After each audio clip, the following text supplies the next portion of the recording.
The sun at noon over Dry Creek was a hammer. It struck the alkali dust of the main street and sent a white glare up into Clara Belle's eyes. She kept her head down, not because of shame, but to shield her vision. The whispers, however, found her anyway. She was 25 years old, and she carried a freshly sewn shirt folded over her arm. The blue calico was sharp against the sea of brown dust. The dust was the color of old blood, the color of memory. It settled on everything. It coated the long porch of the mercantile, the sweaty flanks of the horses tied to the rail, and the brim of her own worn bonnet. Clara walked with a straight spine. Her mother had taught her that. Your spine is good steel. Her mother had said, do not let them bend it. But the whispers felt like tiny, hot needles against her skin. There she goes. A woman's voice, sharp and dry as a locust's wing. Brazen, walking right through the market. Jedediah Purcell surely dodged that bullet. The deacon was right about her. Clara did not look. She pushed open the door to Henderson's mercantile. The air inside was cooler, thick with the smell of coffee beans, cured tobacco, and new rope. Mr.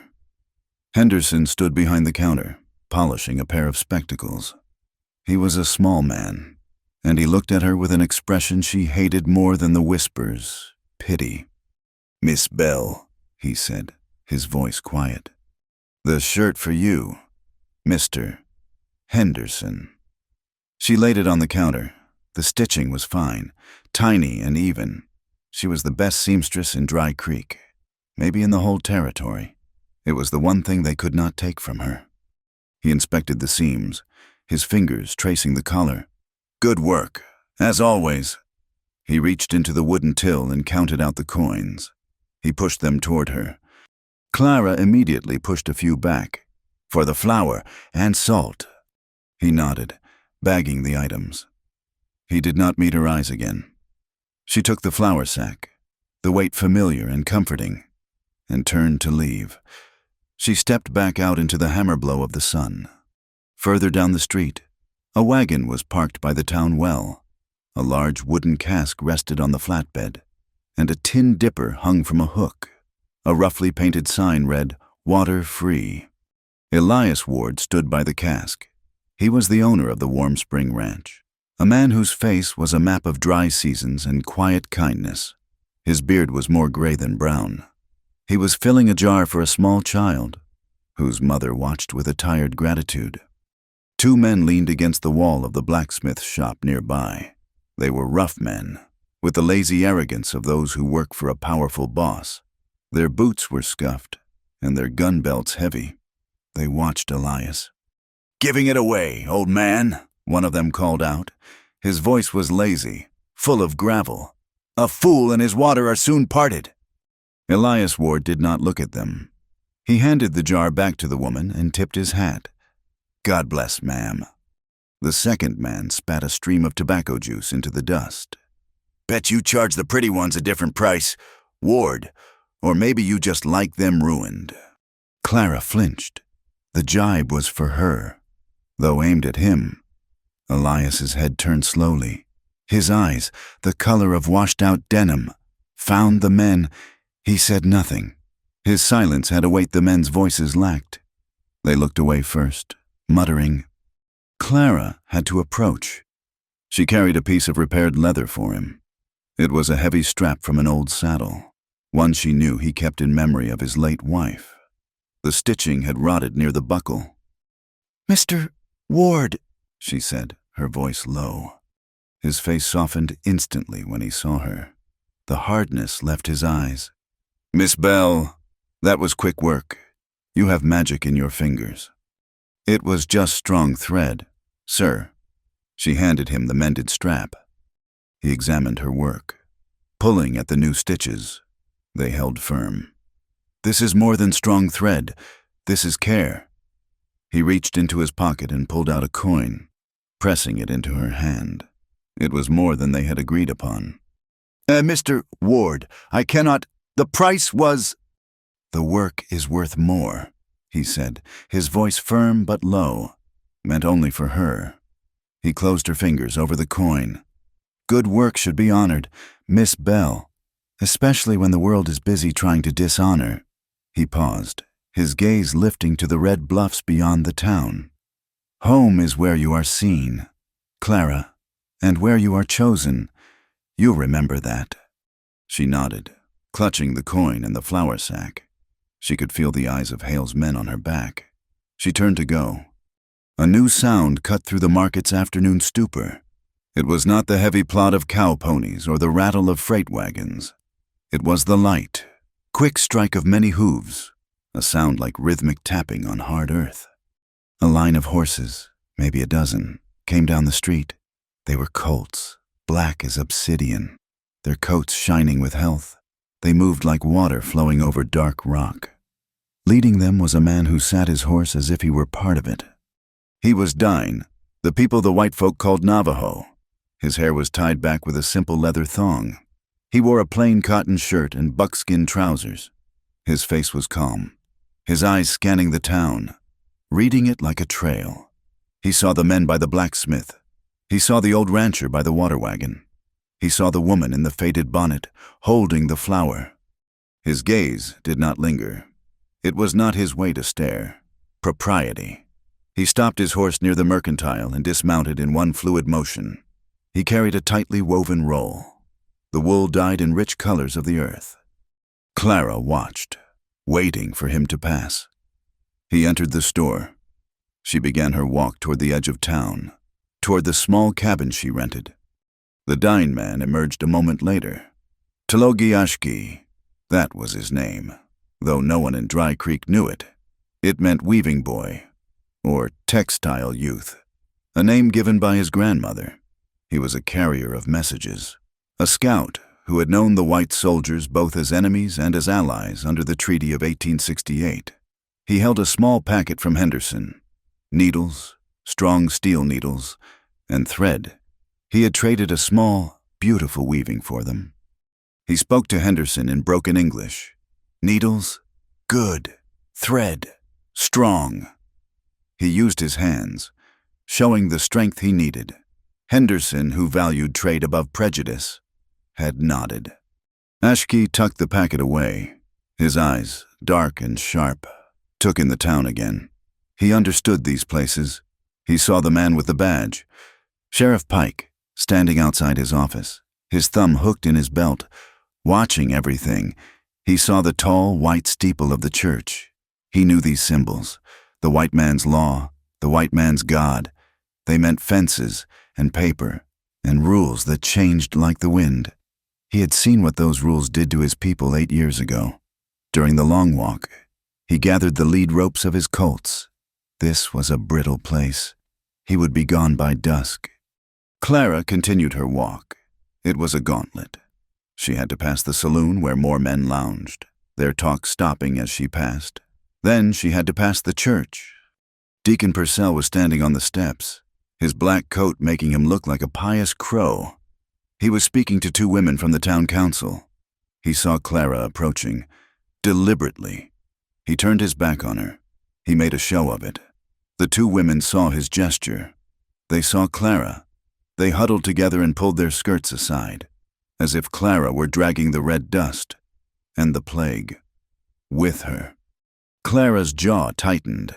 That was the deacon's law, the law of shame. Sheriff Pike's law was the gun and the unfair trail tax he charged every wagon. Mason Hale's law. The man those roughs worked for was money. Clara was trapped between them all. The deacon's son, Jedediah. The memory rose up, tasting like bile. His hot, whiskey breath on her face, his hands, heavy and bruising, grabbing her arm in the livery stable. He had believed, with the arrogance of a rich man's son, that their engagement meant he owned her. She had said no. She had shoved him away, and he had stumbled back into a trough. The next day, she had returned the ring. Jedediah, humiliated, had lied. He told his father she had been impure with a drifter. The deacon, horrified at the slight to his family's name, had believed his son. Or perhaps he had not. But it did not matter. He had pronounced her ruined, damaged goods, a harlot, and the town, hungry for righteousness, had followed his lead. Her mother's voice echoed in her head. "Be careful, Clara. This world is not kind to a woman alone." Her mother had coughed her lungs out 2 winters ago. The cold had taken her. Her father. He had left on a cattle drive 6 months before that, chasing a promise of high pay. He had kissed her forehead and promised to send money. He never returned. The trail had swallowed him. Clara was alone, 25 years old, marked, but she was not broken. She reached the edge of town. Her cabin was a small, 1-room building near the creek bed. The creek itself was just a scar of dry stones, the town's namesake, a wooden bridge, its timbers gray and splintered, crossed the arroyo. Clara stopped in the middle of the bridge. She looked back at Dry Creek. It was an ugly town, a raw settlement clawed from the red earth, but it was all she had. The wind picked up, a steady, sighing sound. It brought the smell of sagebrush, and it brought the dust, always the dust. It felt like the ash of old memories, settling on her shoulders, waiting for a stronger gust to blow it all away and show what lay underneath. There was another rumor on that wind. Besides the whispers about her, it was the talk of the railroad. Mason Hale, the man who owned the saloon and half the land claims, was pushing for it. He said the railroad would bring prosperity, link them to the east. Elias Ward had said otherwise. He had told her, "Prosperity for who? Clara. The tracks need land. They need water, and Hale does not care who he takes from." The ground under Dry Creek was shifting. The tension was not just the stares that followed her. It was the low, hungry hum of greed. Someone was going to fall. Clara held her flour sack tighter and walked on, toward the fragile safety of her own door. The silence of the main street was a held breath. Clara Bell stood frozen, the whispers of the townspeople suddenly ceasing.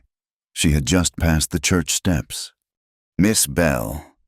Deacon Purcell's voice was not a whisper. It was a proclamation, high and sharp, intended to carry. The sound of the blacksmith's hammer stopped.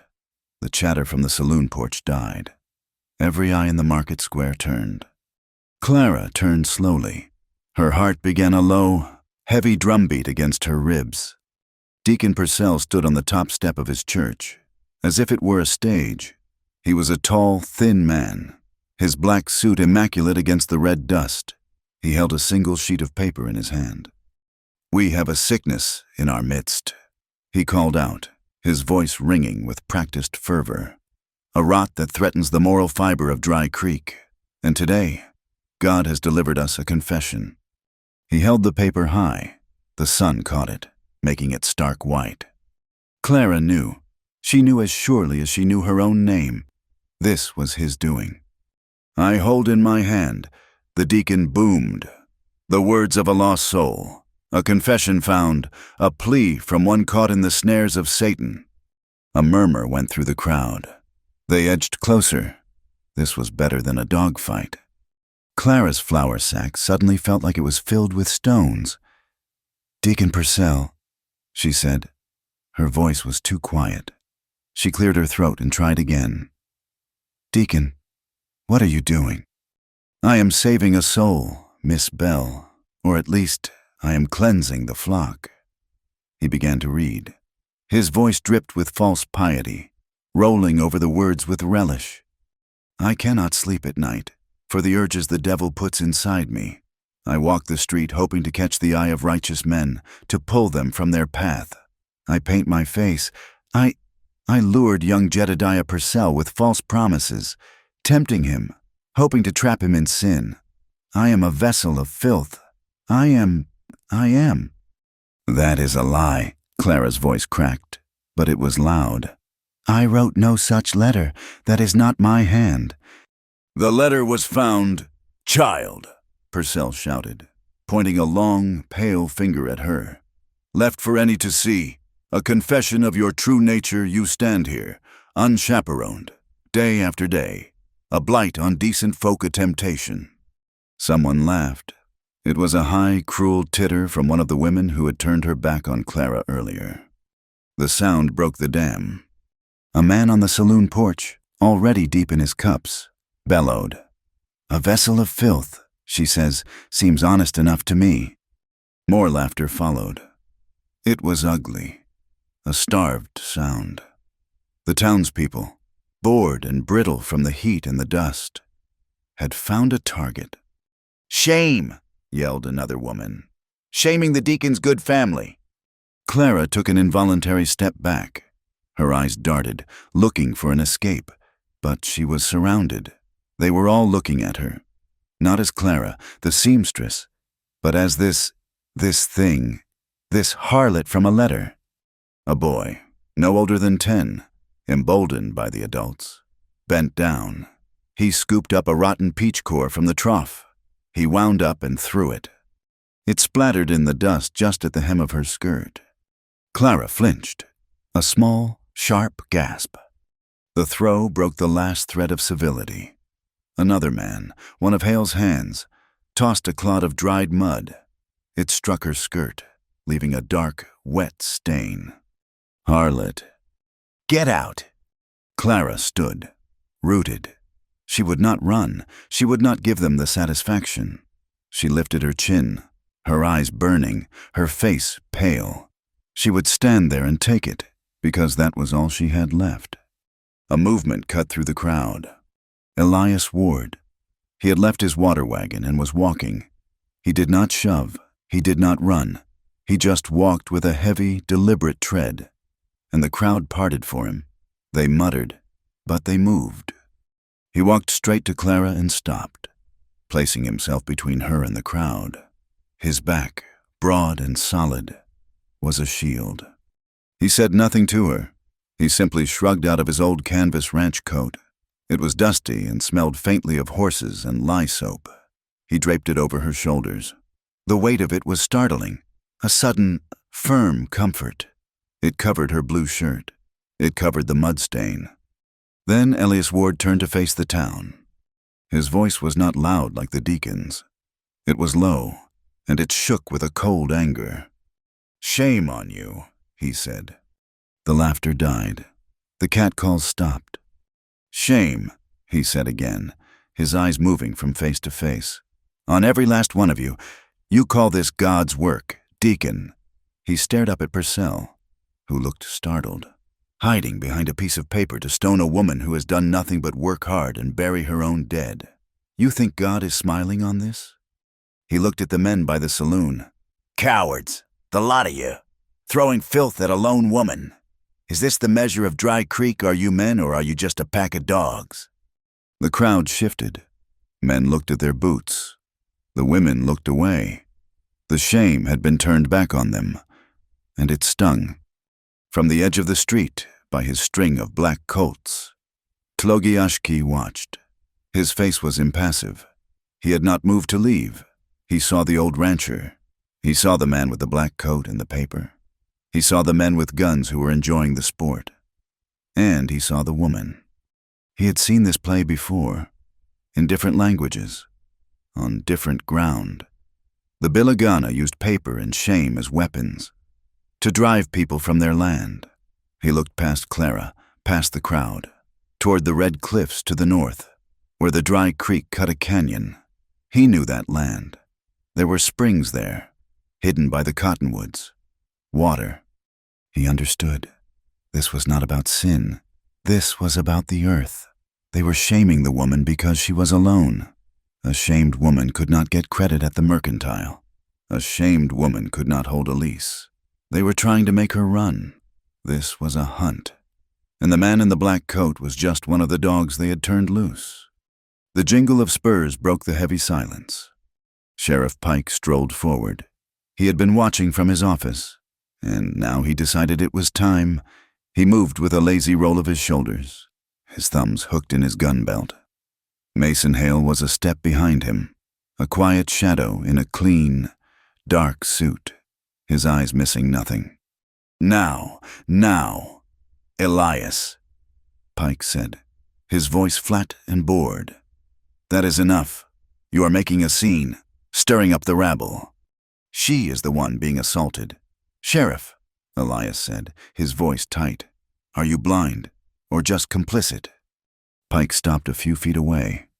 He looked at Clara, his eyes cold and empty as a snake's. She is the one causing the disturbance. Look at this. The whole market has stopped. Decent folk are upset. He gestured to Purcell. The deacon is just tending to his flock. This is madness, Clara whispered. The words were choked. Pike's gaze snapped to her. Miss Bell, I am fining you $2 for disturbing the peace and for inciting this unrest. $2. Clara's blood ran cold. $2 was the price of a winter's worth of thread. It was food for a week. It was everything she did not have. You will not, Elias said, stepping forward. I will, Pike said. His hand dropped, not to his gun, but to rest on the butt of it. A casual threat. Or she can spend the night in my cell, maybe a few nights. To think on her behavior, you want that. Elias her in there, with the drunks. The air was sharp with menace. Elias understood. Clara understood. A night in that cell and the deacon's lies would become truth. Elias stared at the sheriff for a long, hard second. Slowly, his hand went to his pocket. He pulled out 2 heavy silver dollars. He looked at Pike, then at the ground. He threw the coins into the red dust at the sheriff's feet.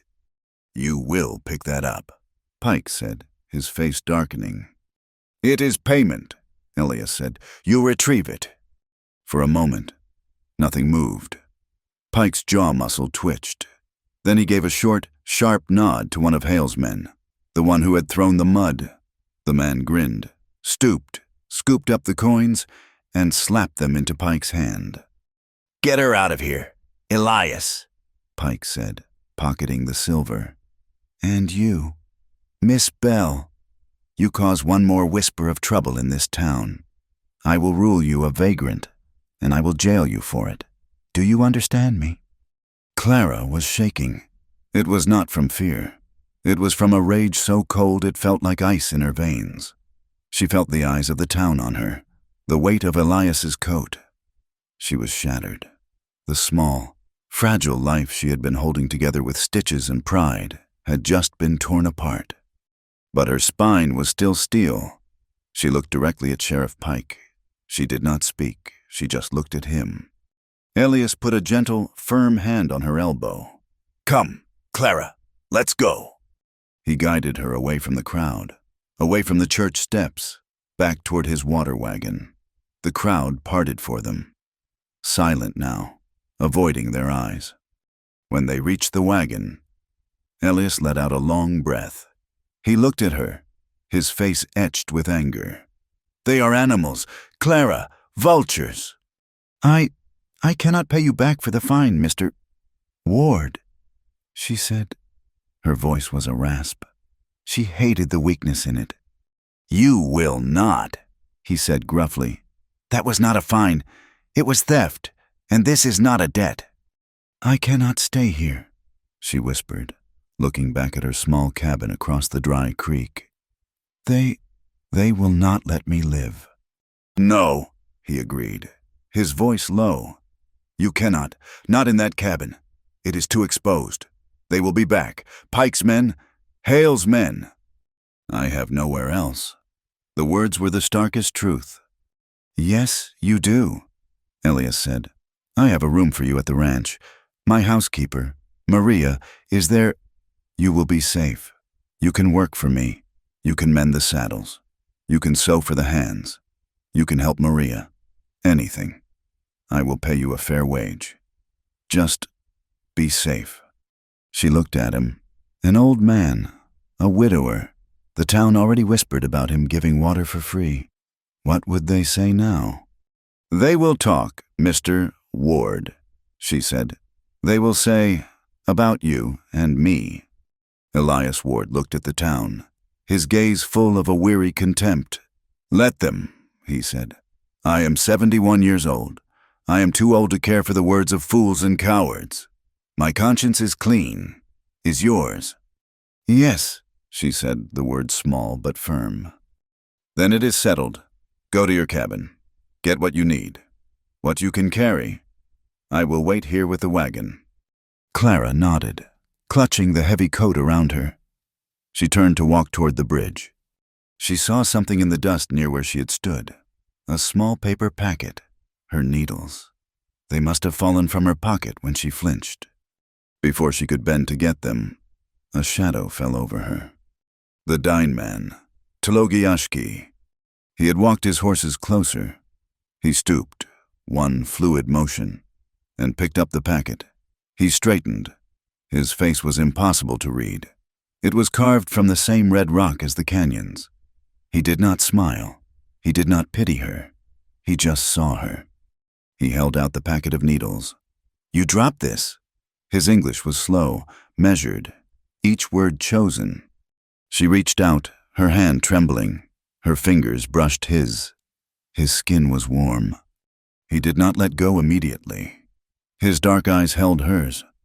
He saw the shame, but he saw the steel underneath it. "Keep," he said. His voice was very low, meant only for her. Long road. He released the packet. He turned, gathered the leads of his black colts, and without looking at Pike, or Hale, or Elias, he began to walk his horses out of town, heading north toward the Red Canyon. Clara watched him go. A long road. He had no idea. She turned and hurried to her cabin. Elias watched her go, then began to unhitch the empty water cask. "You are a fool, Elias." Mason Hale had approached, Sheriff Pike at his side. They stood like predators, relaxed and confident. "Taking in damaged goods. It is bad for business, old man." Hale said. He was smiling, a thin, dry smile. "My business is my own, Mason," Elias said, not looking at him, his hands busy with the harness. "This whole town is my business," Hale replied softly. "The railroad is coming. We need tidiness. We need order. That girl, she is chaos." "That girl is a human being," Elias said, his voice flat. "That girl is a squatter." Pike cut in. "Her lease on that cabin land is flimsy as tissue paper." Elias stopped his work and turned. "You want her gone because you want her land. That lease, the water in that canyon." Hale's smile tightened. "I want what is best for progress, for the good of this territory." "I could sue the deacon," Elias said, though he knew the words were hollow. "For slander. For this theater." Pike laughed, a short, ugly bark. "Sue him in what court, Elias? With what judge? I am the law here, and I say the peace was disturbed. Case closed." Hale put a calming hand on Pike's shoulder. "That is enough. Sheriff, we have made our point." He looked at Elias, his eyes friendly, which was worse than his anger. "Just be careful, Elias, that coat you gave her. It might not be enough to keep her warm." Hale and Pike turned and walked back toward the saloon, their boots scraping the dusty boardwalk. As they stepped into the shade of the porch, Hale leaned in close to Pike. "See that the boys ride out tonight?" he murmured. Pike nodded, his gaze on the distant bridge. "Which marker?" "The one at the Red Canyon. The one on her lease. I want it moved. By morning." The guest room at Warm Spring Ranch was clean. The bed had a quilt sewn by Elias Ward's late wife. Its colors faded to soft blues and creams. Maria, his housekeeper, a quiet woman with sad eyes, had brought Clara a bowl of hot water and a clean towel. "You are safe here, señorita," Maria had said, her voice a low murmur. "El patron, he is a good man. He does not fear the jackals." But Clara did. She sat on the edge of the bed, Elias's heavy coat still around her shoulders. She was safe. Yes, but she felt caged. The events of the market had played over in her mind. A repeating loop of faces twisted in laughter, the thud of mud on her skirt, the deacon's voice branding her. She had her small bundle of clothes, her sewing kit, She began to unpack. The simple movements a small comfort. She laid her spare dress in the bottom drawer of the pine dresser. She set her needles and thread on top. Then she froze. The papers, the lease papers for her cabin, and the small plot of land that included the path to the canyon spring. It was not much, but it was the only thing her father had left her. The lease paid in full for 5 years with his last cattle drive money. She had tucked the papers inside the heavy family Bible for safekeeping. In her haste, in her shame, she had left the Bible on the small table by her cold hearth.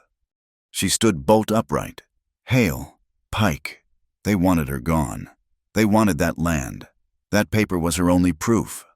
She looked at the door. Elias had gone to the barn, his face a mask of weary anger. Maria was in the kitchen. Clara knew she had to go back. She waited. She waited for what felt like hours, though the clock on the mantel only ticked twice around. The ranch house settled into sleep. The moon was high, a cold silver disk. It must have been near midnight. She slipped out of the room. She did not take a horse. She did not know how to saddle one without waking the hands in the bunkhouse. She walked. The walk back to Dry Creek was long, almost 2 miles. The night air was cool, smelling of dust and pine. Her feet made almost no sound on the trail. The town was a dark shape, a few yellow lights still burning in the saloon. She avoided the main street, cutting behind the livery, her heart pounding. She crossed the dry wooden bridge. The creek bed below was a river of shadows. As she neared her cabin, she smelled it, wood smoke, and not the faint, sweet smell of her own banked embers. This was the sharp, oily scent of a pine knot torch. She heard a low voice, a muffled curse, the sound of a heavy tool striking hard earth. They were not in her cabin. They were past it, up on the small rise where her property line met the canyon path. She stopped, her blood running cold. She looked around. A long, dry piece of timber, part of an old fence, lay near her woodpile. She crept to her hearth, fished out a still glowing coal, and blew it to life against the wood. It caught, sputtering. She held the branch high, a makeshift torch. She moved toward the sounds, her fear eclipsed by a sudden, hot rage. She saw them, 3 men. She recognized them from the market. Hale's men. They had pulled the heavy wooden survey marker from the ground, the marker that had stood there for 10 years, the one with the government stamp. It lay on its side, like a dead soldier. In its place, they were hammering a new, raw pine stake. They were moving her line, moving it 50 yards east, cutting off her claim to the spring. "What are you doing?" Clara shouted. Her voice tore the silence. The men spun around, startled. Their faces were demonic in the flickering light of their own torch. "Well, looky here," one of them growled. He was the man who had spat at Elias. "The little church mouse." "You get off my land," Clara said, running at them. She held her torch like a weapon. "That is my marker." "This is Hale's land now, sweetheart," the man said. He laughed. "Pike said you was safe at the old man's ranch." "Maybe she missed us." Another one sneered. He had a heavy hammer in his hand. Clara did not stop. She swung her torch at the man nearest her. He recoiled, cursing, but another man grabbed her from behind. He seized her arm, twisting it. Clara screamed. The torch flew from her hand, landing in the dust where it smoked and dimmed. "Got her!" the man yelled. He threw her to the ground. She landed hard on her shoulder. The breath knocked from her. "Hold her down," the first man said, his voice changing. It was ugly now, full of a thick new intention. She needs to be taught a lesson, taught what happens to girls who make trouble. He knelt beside her. His hand reached out and grabbed the front of her dress. "No!" she shrieked, kicking, scratching at his face. "Get off me!" He laughed and ripped the fabric. The sound of tearing cotton was louder than her scream. A whistle. It was not a bird. It was high, thin, and sharp as a needle. It seemed to come from the rocks, from the air itself. The man on top of Clara froze. "What in the hell was that?" "Get this done," the man with the hammer said, his voice suddenly nervous. "Get off her." The new voice was quiet, calm. It came from the darkness just beyond the torchlight. The men scrambled to their feet. A figure stepped into the weak circle of light. It was Tel-Ogi Ashki. He had not gone north. He was camped in the canyon, on the high rocks, watching the town. He must have seen her leave the ranch, or seen the lights on her land. He held no rifle. His hands were empty. "It is just the Indian," the first man said, his bravado returning. He reached for the pistol at his belt. Ashki moved. He was not a brawler. He did not waste motion. He crossed the space in 2 quick steps. Before the man's gun could clear the holster, Ashki struck him. It was a hard, open palm blow to the side of the man's head. The man dropped as if his strings had been cut. The second man, the one with the hammer, swung it in a wide, desperate arc. Ashki ducked under the blow. He stepped inside the man's reach and drove his fist, hard, into the man's stomach. The man folded, gasping. Ashki did not hit him again. He just pushed him, and the man collapsed. The third man, the one who had grabbed her arm, was running. He was scrambling back toward the town. Ashki let him go. Silence. There was only the sound of 2 men groaning on the ground, and Clara's ragged breathing. Ashki turned to her. He did not offer a hand. He just waited. Clara pushed herself up. She was shaking so hard she could barely stand. She pulled the torn pieces of her dress together, her face burning with humiliation and fury. Ashki looked at the men on the ground, his face impassive. Then he walked to the displaced marker. He studied it. He crouched, looking at the earth. "Come," he said. Clara retrieved her torch, blowing the embers back to a low flame. She brought it closer. He pointed to the ground, near where the men had tied their horses. The moonlight was bright, and the torch cast a clear shadow. He pointed to a horseshoe print in the dust. "What is it?" she whispered. "Hale's horses," Ashki said. His English was precise. "Look here." He traced the print with his finger. "All nails are round. This one," he tapped a single mark, "is square. A different nail. From his forge. I saw it this afternoon. This horse belongs to him." The sound of wagon wheels. "Coming fast." Clara jumped, terror rising again. "It is Elias," she said, recognizing the rattle of the old wagon. Elias Ward pulled the team to a halt, jumping down before the wagon stopped. He held a large repeating rifle in his hands. He must have woken, found her gone, and come immediately. "Clara!" he yelled. He saw the men on the ground. He saw Ashki, standing near her. He raised the rifle, his hands shaking. "Get away from her!" "No!" Clara ran to him, stumbling. "Mr. Ward, no, he saved me. It was Hale's men. They were moving my marker. They attacked me." Elias lowered the rifle, his gaze sweeping the scene. He saw the torn dress, the men on the ground, the new stake.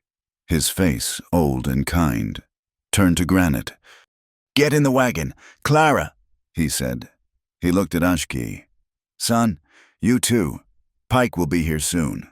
That running man will fetch him." "I cannot," Ashki said. He gestured to the dark canyon. "My horses, my camp." "You can, and you will," Elias said. "You are in this now. They will hunt you. Get your horses. Meet us at the ranch. You know the way." Ashki looked at Clara. He saw the proof of the attack. He knew the white man's law. He nodded once. "I know the way." He vanished back into the shadows. Elias helped Clara into the wagon. He did not ask questions. He just turned the team around and drove, hard, back to the ranch. Dawn was painting the sky gray when Ashki arrived, leading his colts. Elias met him at the corral. Before they could even speak, riders approached. It was Sheriff Pike. The 3 men were with him. The one Ashki had hit held a bloody cloth to his head. The man who had fled looked smug. "Ward," Pike called out. He did not get off his horse. His eyes were cold. "You are harboring an attacker. Assault.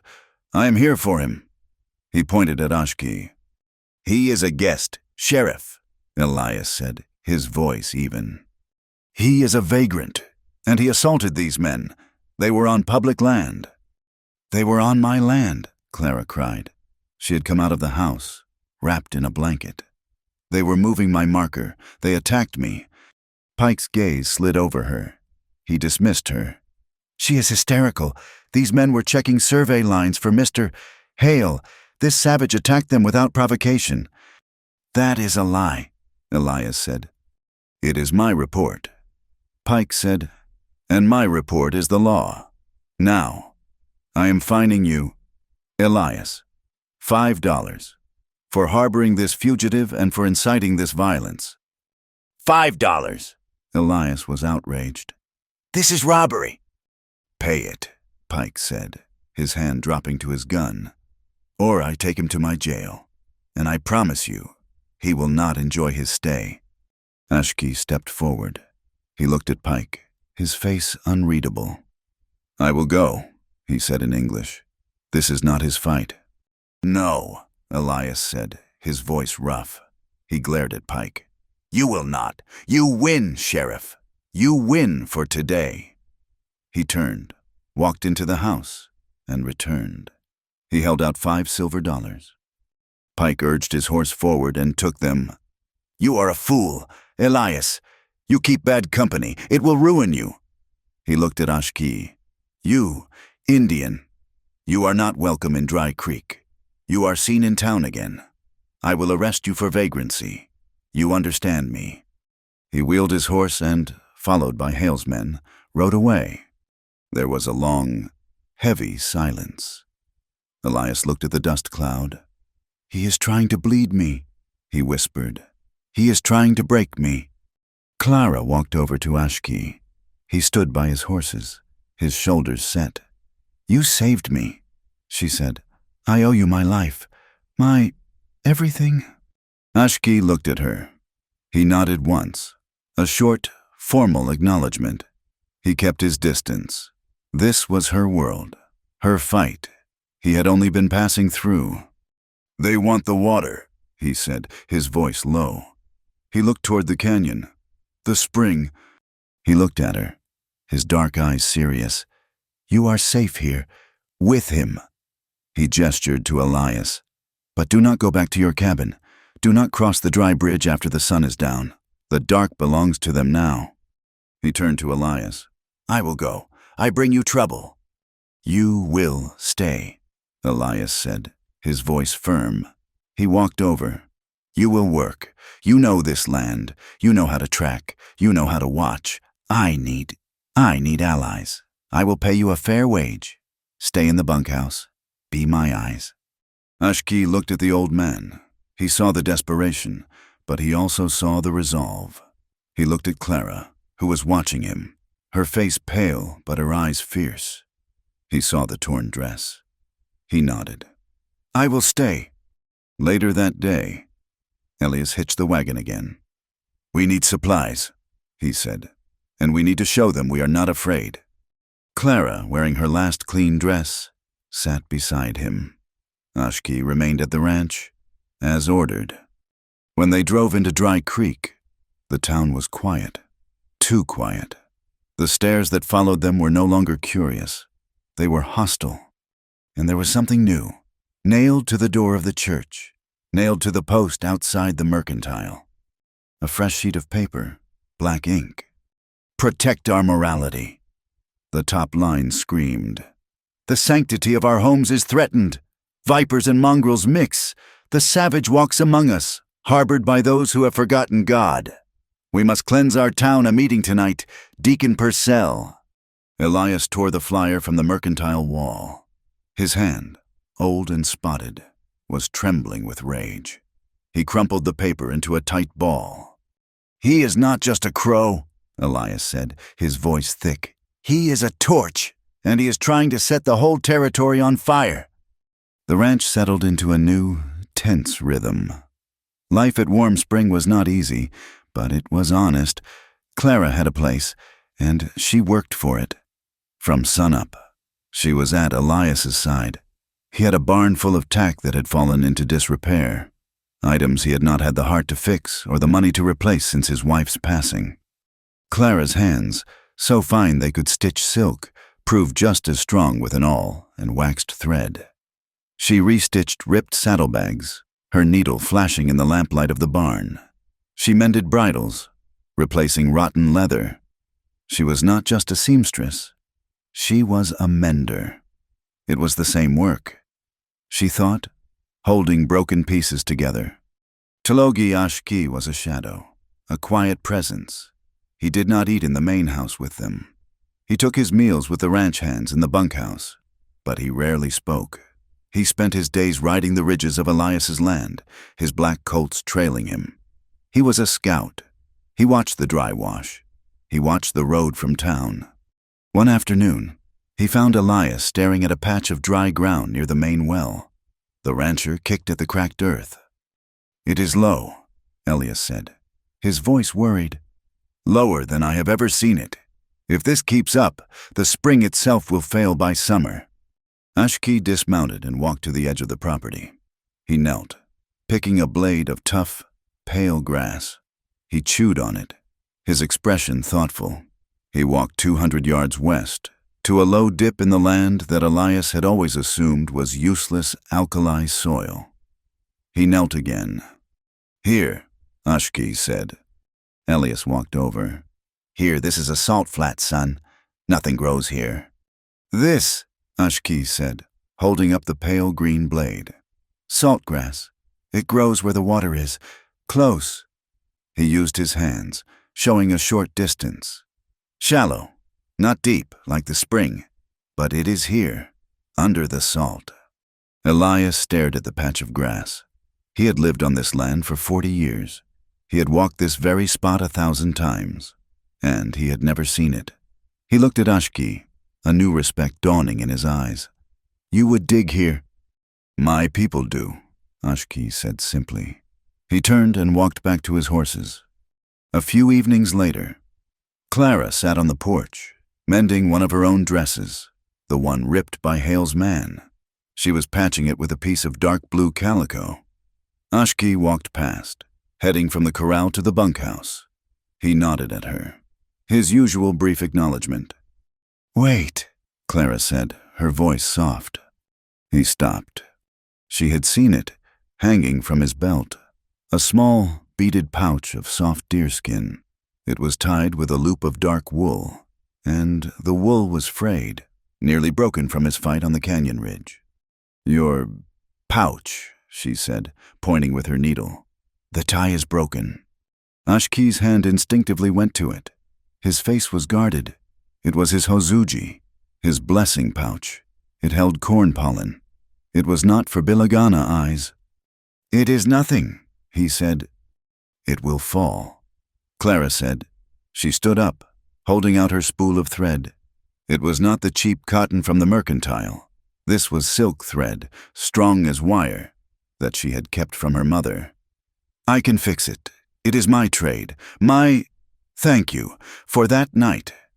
He looked at her, his dark eyes searching her face. He saw no pity. He saw no curiosity. He saw honesty. He saw a woman offering the one skill she had, the same way he had offered his knowledge of the salt grass. Slowly, his fingers untied the pouch from his belt. He did not hand it to her. He held it out. She took it. Her fingers were careful. She sat, and in the fading light, she wrapped the frayed wool with the strong, dark silk thread, stitching it, making it stronger than new. She did not open the pouch. She did not ask what it was. She simply mended what was broken. She finished, bit the thread, and handed it back to him. "It will hold now," she said. He took it, feeling the tight, smooth wrap of the silk. He looked at her. He gave a single, slow nod. He tied the pouch back onto his belt and walked away. It was the first true bond between them. Elias was growing desperate. The fines had hurt him, but the blockade was worse. When his hands rode to town, Henderson's mercantile was suddenly out of the grain he needed. The blacksmith could not find time to reshoe his horses.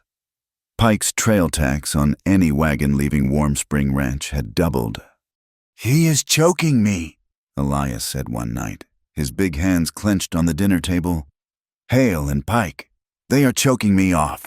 If I cannot get my cattle to market, I am finished by winter." Clara looked up from her plate. "Is there another way besides the main road?" "Only through the Red Canyon," Elias said. "But it is treacherous, and Hale's men are watching it." Ashki stood in the doorway. He had been listening. "There is another way," he said. Both Clara and Elias looked up. "The Wool Trail," Ashki said. "An old trail. My people use it. It goes north, behind the high cliffs. It avoids the canyon. It avoids the town." Elias stood, his chair scraping. "A trail, can it take wagons?" "No," Ashki said. "Horses, mules. But it is safe. It leads to the settlements on the San Juan River. You can trade there." Elias's face was lit with a sudden, desperate hope. "Will you show me?" Ashki hesitated. This was a boundary. He was showing a white man a dine trail. But he looked at Elias, and he looked at Clara. They were outcasts, just as he was. "I will ride it first," Ashki said. "Alone, I must see if the way is proper. Some places are not for wagons. They are not for trade. They are sacred. If the trail is clear of these places, I will scout it for you. But I will not lead wagons near the high places." "That is fair," Elias said, nodding, his relief palpable. "Whatever you say, just find us a way out, son." The isolation was a physical thing. Deacon Purcell's sermons were now the talk of the territory. His flyers had spread. He preached every Sunday about the den of iniquity at Warm Spring Ranch. He spoke of the scarlet woman who had abandoned God and the heathen she lived with. The rumors grew, twisting. By the next week, the story was that Clara was not only Elias's mistress, but that she was shared with the savage he employed. Clara's sewing business, the small orders she still hoped to fill from the ranch, dried up completely. One afternoon, Clara rode to town with Elias, needing to post a letter. She saw Mrs. Gable, a woman who had commissioned 3 new shirts, standing outside the mercantile. "A Mrs. Gable," Clara called, a small hope in her voice. The woman's face turned pale with fright. She grabbed her young son's hand, pulled him close, and hurried across the street, as if Clara were carrying a disease. Clara stopped, her hand frozen in a half-wave. The rejection was complete. She was no longer a person. She was a pariah. She got back in the wagon, her spine rigid. Elias put a hand over hers. "Their souls are small. Clara, do not let them shrink yours." But the world itself seemed to test that. A week later, the sky changed. It began at noon. The light went from white to a sickly, pale yellow. The wind, which had been still, began to sigh. "Dust," Elias said, looking at the northern horizon. "A bad one." Within an hour, the sky was the color of blood. A low, howling moan came from the cliffs, and then the world disappeared. A wall of red dust hit the ranch. It was not like the small dust devils. This was a suffocating, grinding cloud of pulverized earth. It blotted out the sun. Clara ran to the house, stuffing rags under the door. It did no good. The fine, choking dust poured in through every crack. It coated her tongue, her eyes. The air became thick and unbreathable. She began to cough, a dry, painful rasp. The door opened, and Ashki stepped inside. He was wrapped in a blanket, his eyes just visible. He carried a heavy wool blanket, one of his own. It was dripping wet. "This is not good," he said, his voice muffled. "The air is poison. It cuts the lungs." He went to the main window, the one facing the wind, Help me! Together, they pushed the heavy ranch table against the wall. Ashki stood on it and, using nails and a hammer, nailed the soaked wool blanket over the entire window frame. Immediately, the room felt calmer. The screaming of the wind was muffled. The blanket acted as a filter. The air was still thick, but the fine, cutting particles were trapped in the wet wool. They sat in the dim, red light. The storm howled for hours.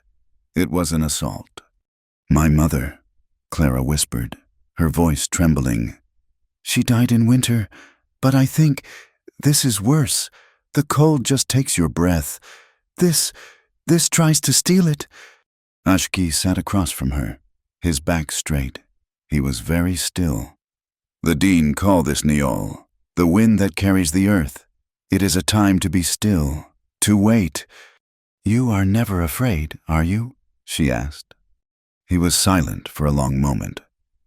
"I am afraid," he said, his voice so low she barely heard him. "I am afraid of paper." "Paper." "The Bilagana," he said, using the word for the white people. "Their paper, their treaties, the paper that moved my people from our land, the paper that said we were prisoners." He looked at the floor. "A storm is honest. It tells you it will kill you. Paper smiles. And then it kills you." Clara thought of the lease in her Bible. She thought of the deacon's letter. She understood. Her mother's voice came back to her. "Do not give your heart to a man who hides his face." Ashki's face was not hidden, but his life was. He was a man of shadows and high places, a man who spoke of honest storms and lying paper. She was drawn to his stillness, but she was terrified of the gulf between them. The storm broke at dawn. It left the world coated in a fine red powder. The water troughs were solid mud. The cattle were bawling, their eyes and nostrils caked. Elias was frantic. A small group of new calves, separated in a far pasture, had not been brought in. "The old well in the east pasture," he said, his face gray with worry. "It has to be dry. They will die." "I will go," Clara said. She rode with Elias. The landscape was alien, the familiar dips and rises smoothed over with red dust. When they reached the pasture, the calves were huddled by the well, their tongues out, their cries weak. The well was, as Elias feared, a pit of dried mud. "It is over," Elias said, his voice hollow. "We cannot get them back to the ranch in time." Clara dismounted. She looked around. The world was red, but then she saw it. Near the well, in a low depression, was a patch of pale, tough-looking grass, the salt grass. The dust had not buried it. Mr. Ward," she said, her voice sharp.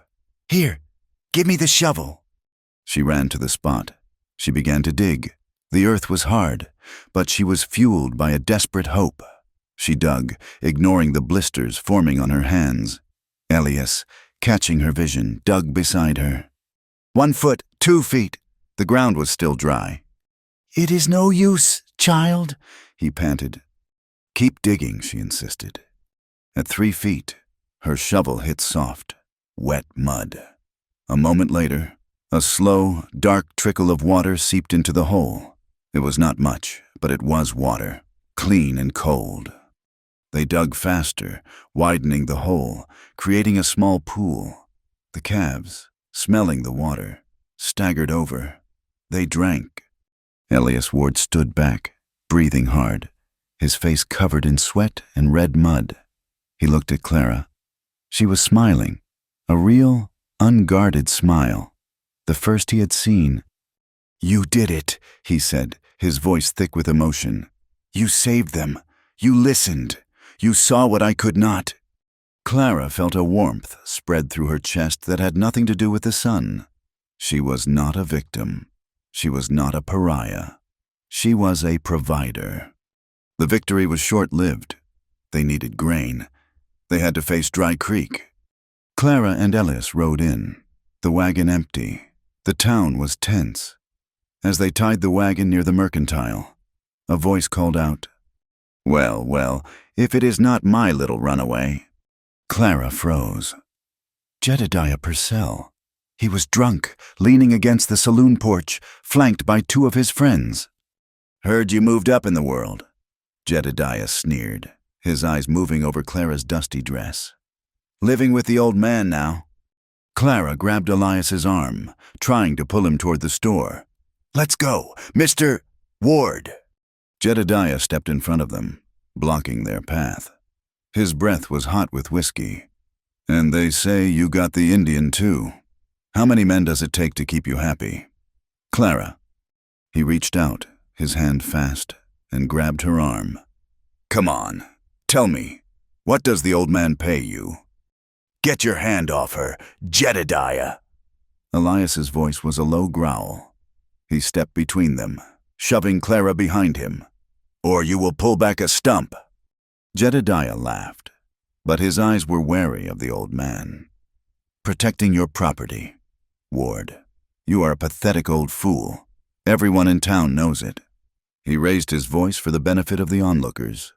"The old rancher finally bought himself a whore." The words hit Clara harder than the mud. Elias did not flinch. "You are your father's son, all mouth and poison. Get out of our way." Jedediah's courage wavered before Elias's cold fury. He spat in the dust at Elias's feet. "Enjoy her while you can, old man. She will bleed you dry." He and his friends stalked back into the saloon, their laughter echoing. Elias turned to Clara. She was shaking, but her eyes were dry and hot with anger. "He is vile," she whispered.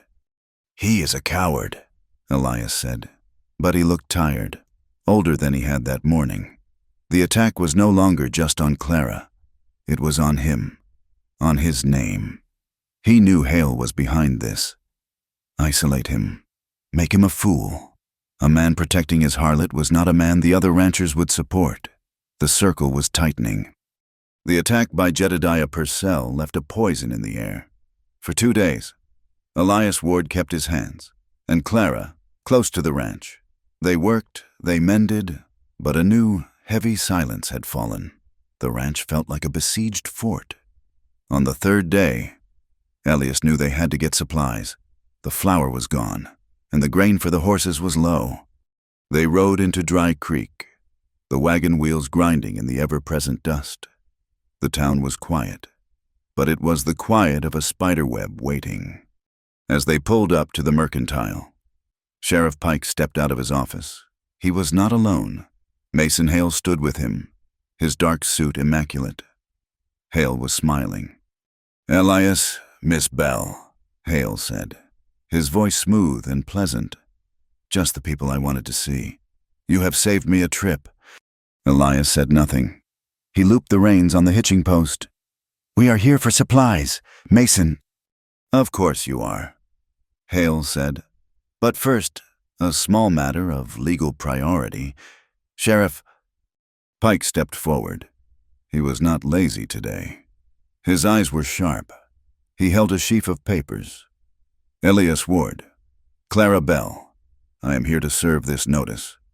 He unrolled the top paper. It was thick, official, covered in dark, looping script. "This is a deed of primary claim, filed with the Territorial Land Office in Prescott. It seems Mr. Hale's claim to the lands north of the Dry Creek, including the canyon, predates any other." Clara's heart went cold. "What are you saying?" Hale stepped in, his voice dripping with false sympathy. "What he is saying, my dear, is that your father's lease, the one you hold so dear, it was filed in error. It was filed on land that was already claimed." "That is a lie," Elias growled. "That claim has been in her family for 10 years. "An unfortunate clerical error," Hale said, shrugging.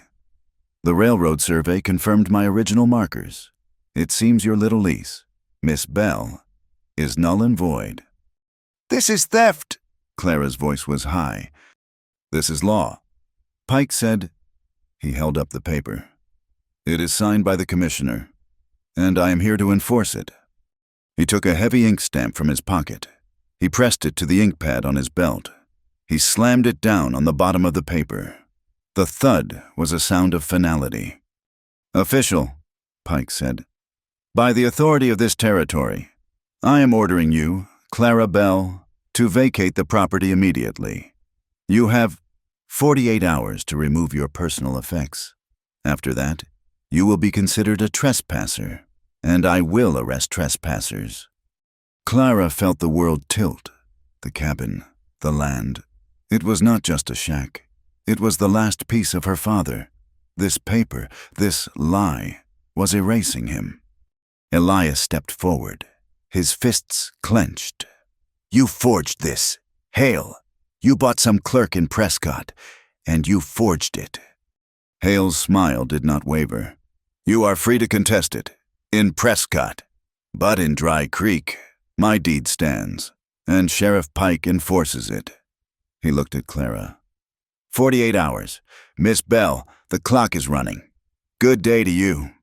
Hale and Pike turned and walked back into the sheriff's office, the door closing behind them with a solid, unforgiving sound. They did not buy supplies. Elias turned the wagon around and drove back to the ranch, his face a mask of cold fury. He did not speak until they were back on the porch. He paced, his heavy boots striking the wood.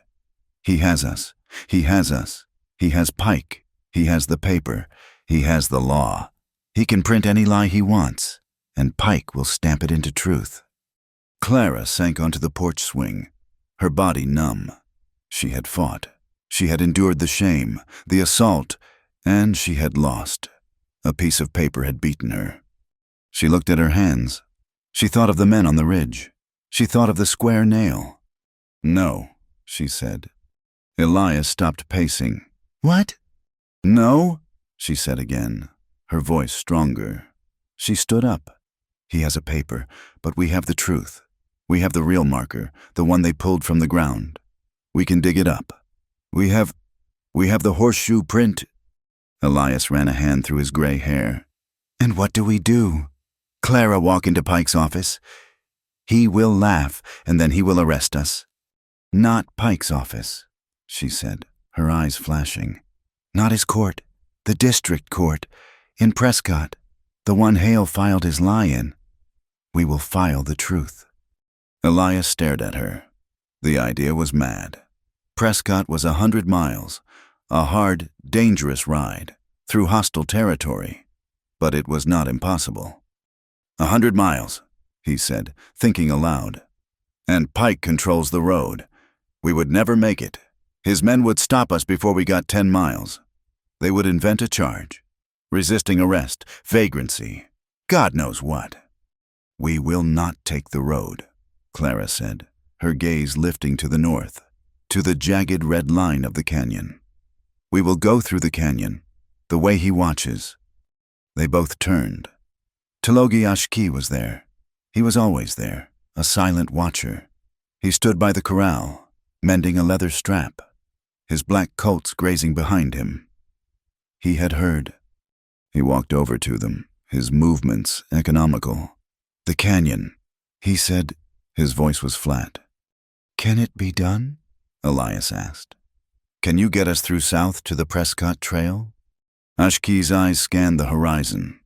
He looked north, to the high peaks, barely visible, where the San Juan River began. He was silent for a long time. "It is a bad time," he said. "We do not have a good time," Clara said, her voice desperate. "We have 48 hours. The snow is melting in the high places." Ashki said, "The water in the canyon is fast. It is high. It is a trap for those who do not know it." "But you know it," Elias said. It was not a question. Ashki looked at Clara. He saw her face. He saw the desperation. He saw the fight. He remembered his own words. "I am afraid of paper." He saw the Bilagana paper, held in Pike's hand. He saw the same weapon being used. "Yes," he said, "I know it." "Can you get us through?" Elias asked again. Ashki nodded.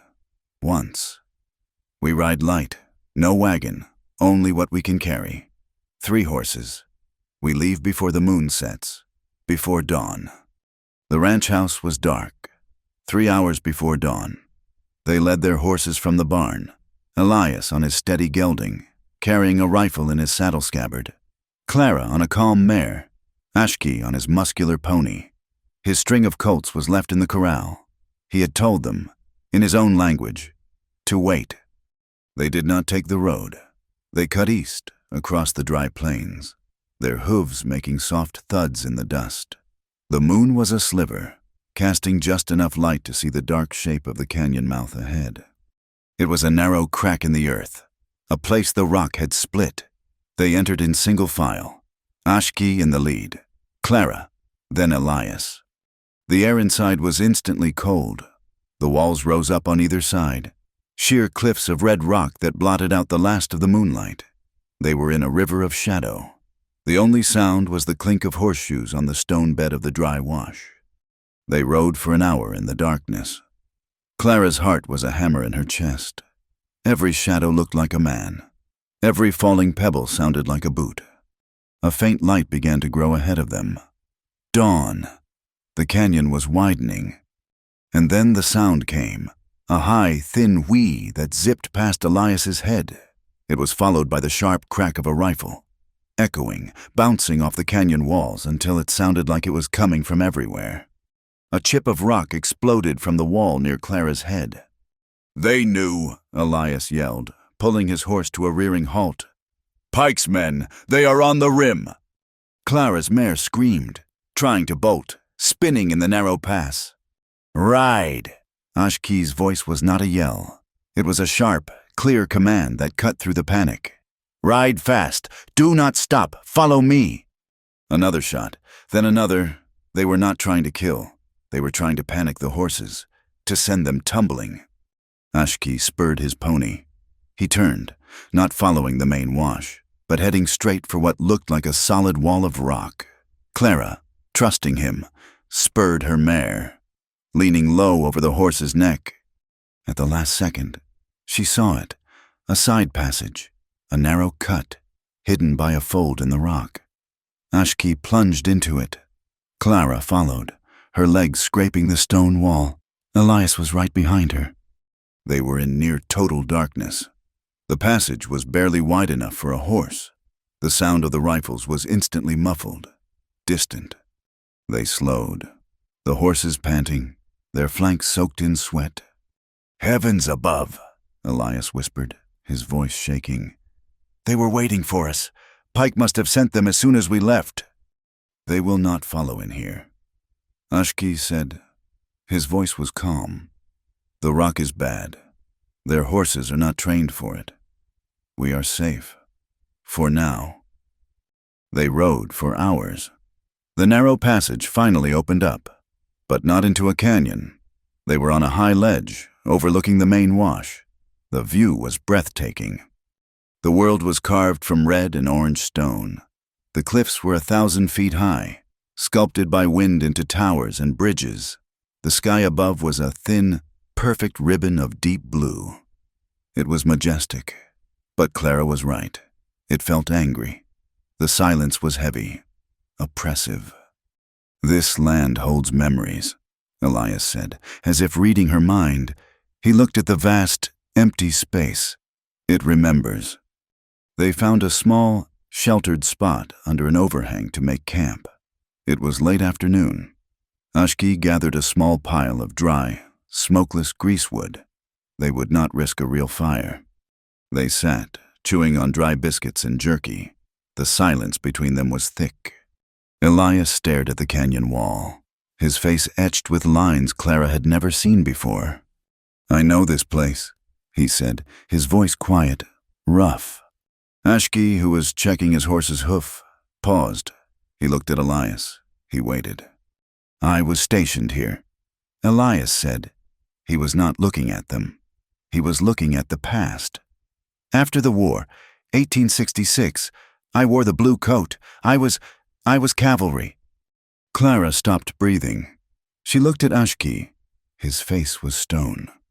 "I was young," Elias said, his voice cracking. I thought we were bringing order, taming the land. I thought we were the righteous ones." He let out a long, shuddering breath. We were We were monsters. He looked at Ashki, his eyes filled with a shame so old and deep it was bottomless. I was at Fort Sumner, he said. Wheeldie. I was one of the guards. I watched your people. I saw the sickness. I saw the starvation. I was there. And I followed orders. Clara put a hand to her mouth. I could not live with it, Elias whispered. I could not be that man. I took my discharge. I came here. I built the ranch. I found the spring. I thought, if I give away the water, if I am a good man, I can wash my hands. I can atone. He gave a short, bitter laugh. But you cannot. The stain does not come out. He looked directly at Ashki. I am sorry. For what I was, for what my people did, I do not ask. I cannot ask for forgiveness, but I wanted you to know. This fight, against Hale, against that paper, it feels like the first right thing I have done in 30 years. A chance to stand on the correct side. Ashki was silent for a long time. The only sound was the wind, sighing high up on the rims. My grandmother's sister, Ashki said, his voice flat, died at Wheeldie, of the coughing sickness. My aunt died on the walk back. Her feet, they were gone. Elias closed his eyes, his shoulders slumping. You cannot change what was, Ashki said, his voice still quiet. You are not that soldier now. You are Elias. You gave her. He nodded at Clara. A coat. You gave me work. You stand against the man with the paper. That is the truth for today. We ride together. It was not forgiveness. It was something harder. It was acknowledgement. Clara felt her throat tighten. She saw them both. Two men haunted by the past. She felt her own ghosts rise up. My father, she said, her voice small. He went on a cattle drive to Kansas. That was 4 years ago, 1873. Elias looked at her, his expression softening. I remember that drive. It was a bad one. Early blizzards. He promised he would be back by winter, Clara said, staring at her own hands, at the calluses forming over the needle pricks. We never got a letter. No one ever rode back to say what happened. He vanished. The trail just ate him. I keep sewing, mending, trying to fix things. But I could not fix that. I could not keep him here. Ashki listened.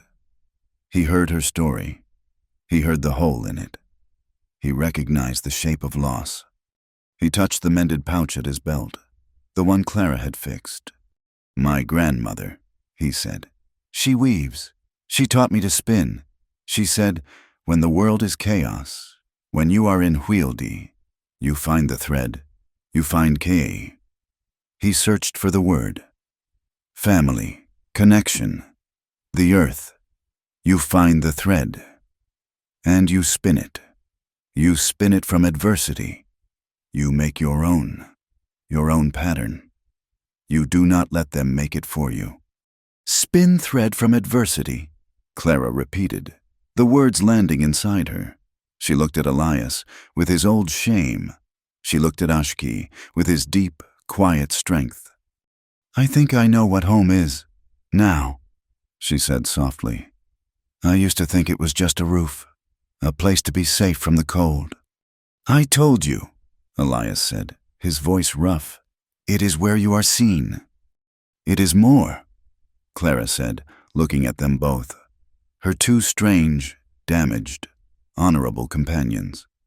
It is where you are chosen, where someone looks at you, all your broken pieces, all your shame, and they choose you. They stand with you. They ride into the canyon with you. A fragile peace settled over the small camp. A new family, born of necessity and truth, sat under the red cliffs.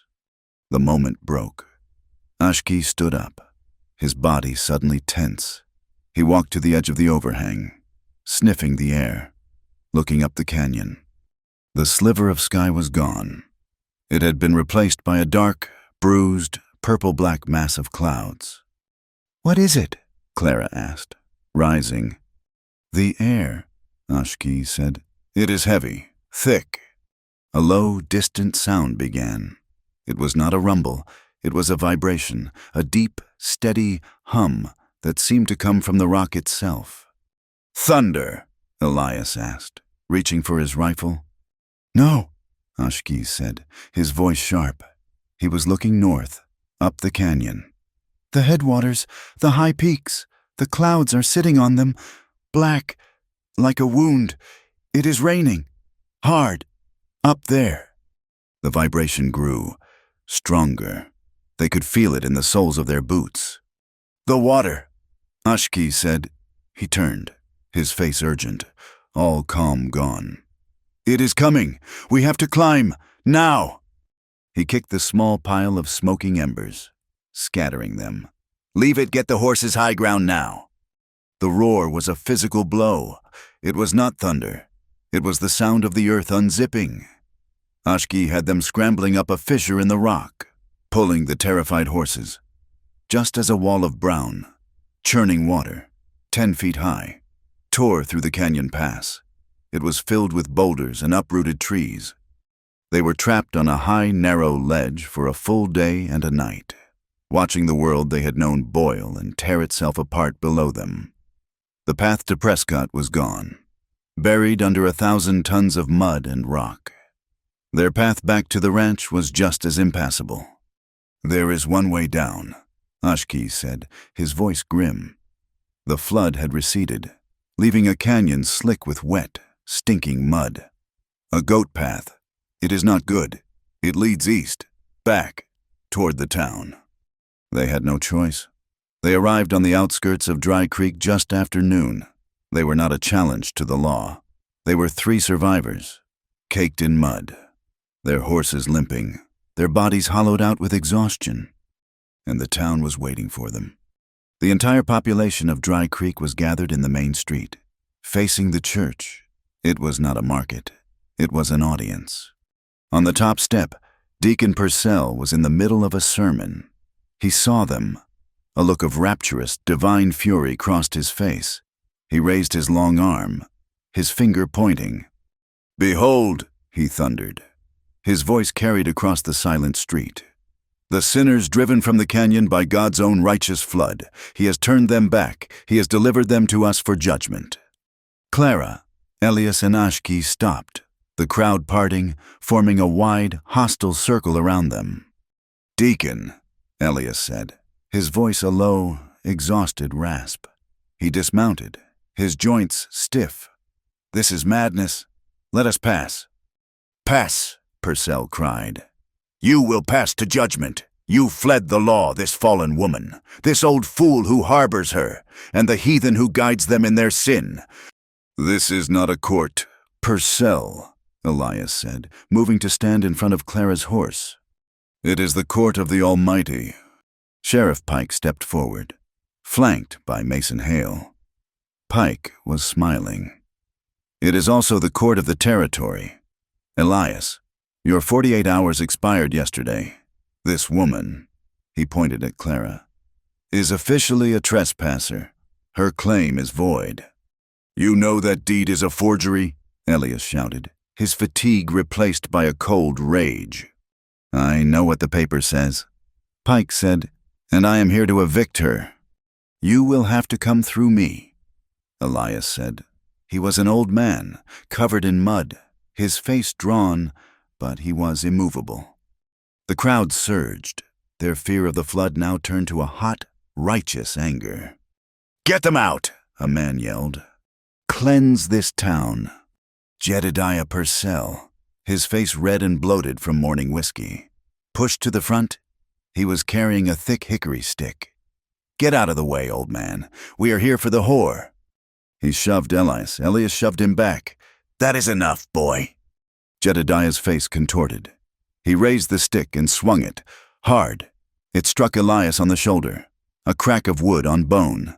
The old man cried out, staggering, his hand flying to his shoulder, but he did not fall. He set his feet, his teeth gritted in pain, a shield of old, stubborn bones. "I said," he gasped, "enough." Ashki was off his horse.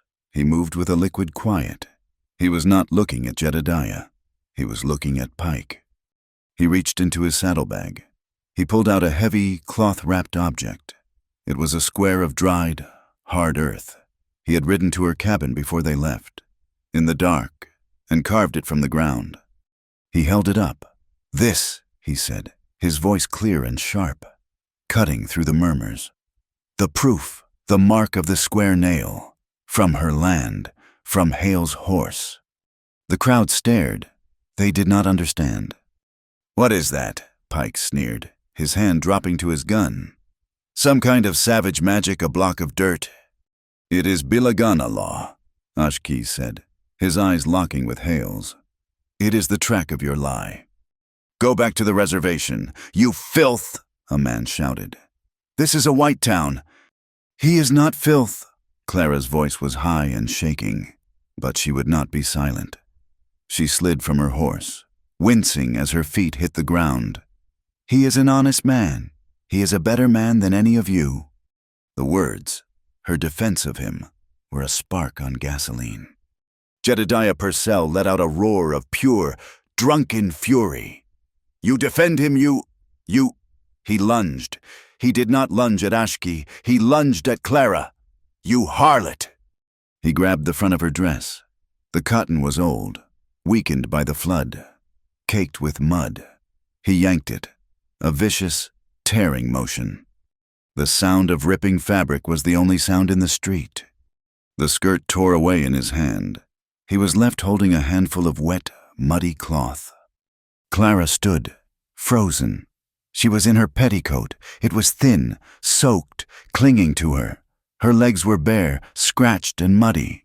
She was exposed, utterly. A man gasped. A woman shrieked. And then, worst of all, a man in the back laughed. A high, ugly, breaking sound. Then another. They were laughing, pointing. This was it. The final, unbearable shame. This was worse than the mud. Worse than the lies. She closed her eyes, wishing the flood had taken her. The laughter stopped. It was choked off. Ashki had moved. He did not hit Jedediah. Not with his fist. He used his open hand, a hard, flat shove against the man's chest, sending him sprawling into the dust. Clara was trembling violently, her hands trying to cover herself, a small, animal sound of terror trapped in her throat. Ashki turned his back to the crowd. He was shielding her from their eyes. He unslung the heavy, woven wool blanket from his own saddle. He said something to her, very low, in his own language. It was not a command, it was a comfort. He wrapped the blanket, his blanket, around her waist, tucking it in, covering her from her ribs to her ankles. It was warm from his horse, smelling of sage and smoke. The street was dead silent. He looked at her face. She was crying now, but not like before. These were the tears of a complete and total breaking. They ran, hot and silent, down her muddy cheeks. He put one arm under her knees. He put the other around her back, and he lifted her. He held her against his chest, her head falling against his shoulder. He lifted her as if she weighed nothing. It was not the act of a brute. It was not possession. It was a coronation of her dignity. He was lifting her out of the filth, above the laughter, away from the pointing fingers. He was declaring, without a word, that she was not what they called her. She was something to be protected. He held her, turned, and walked toward his horse. The crowd of hard, cruel men and pious, judging women, they parted for him. They stepped back. No one spoke. No one met his eyes.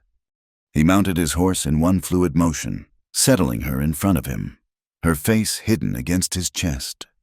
Elias Ward, clutching his shoulder, his face white with pain but his eyes blazing with a terrible, righteous pride, picked up his rifle, grabbed the reins of his own horse and Clara's, and followed.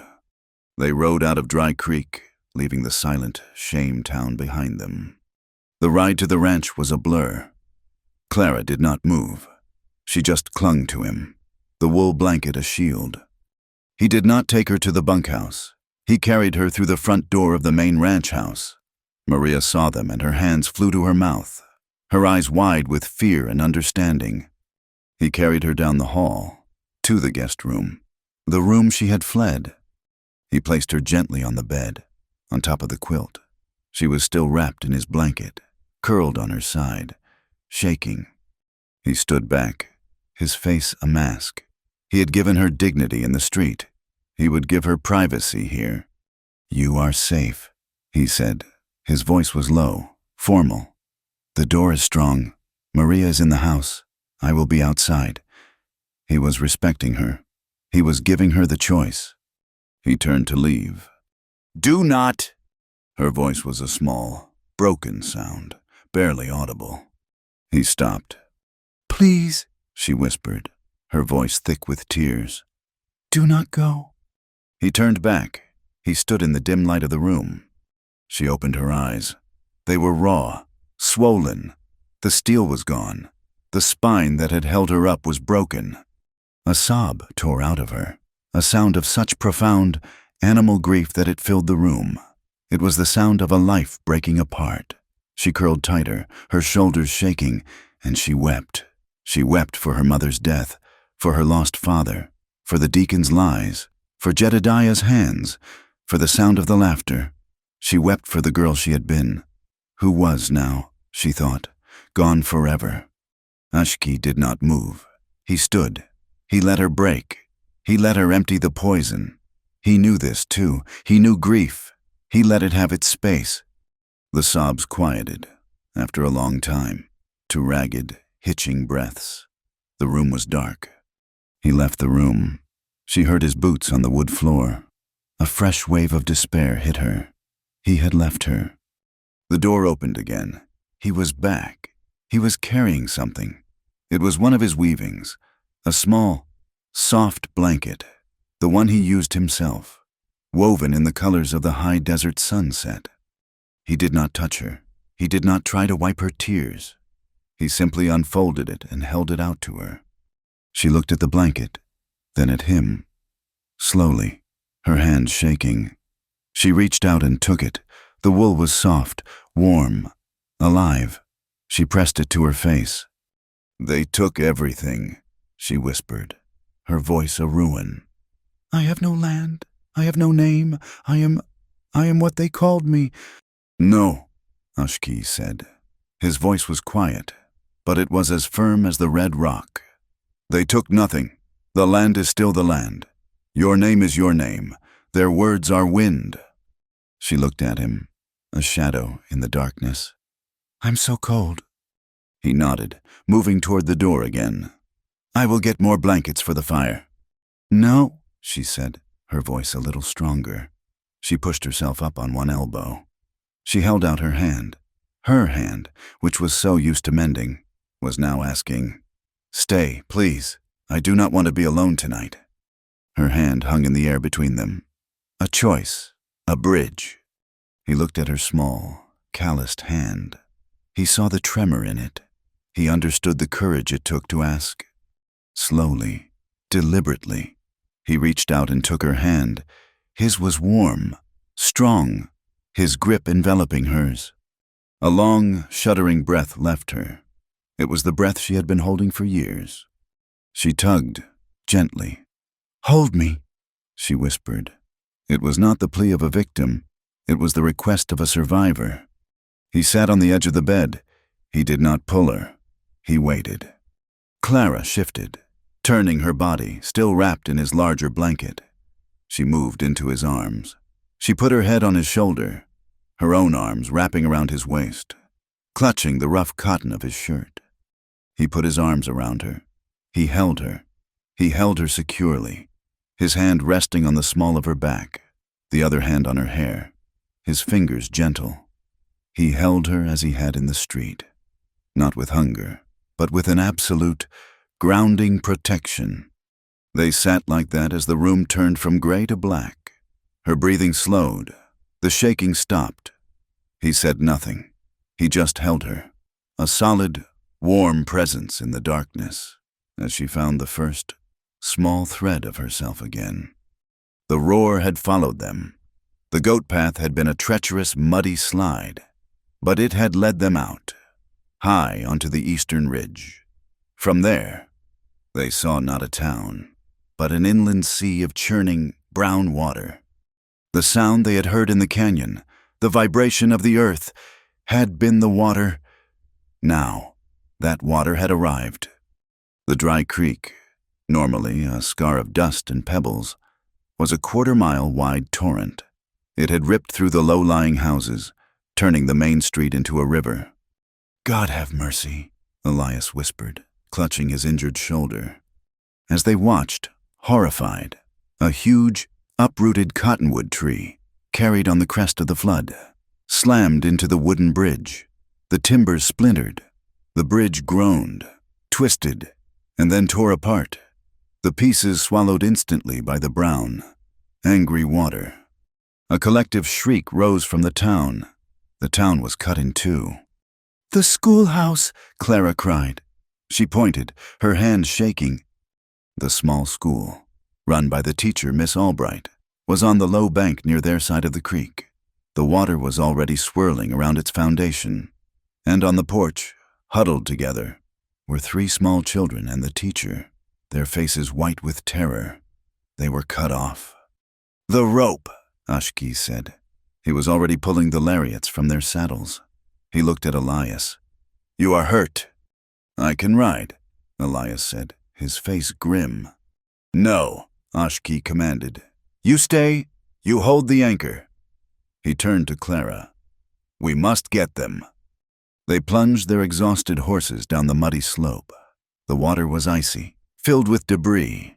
The horses fought it, rolling their eyes. But Ashki drove his pony forward, finding purchase on the high ground near the school.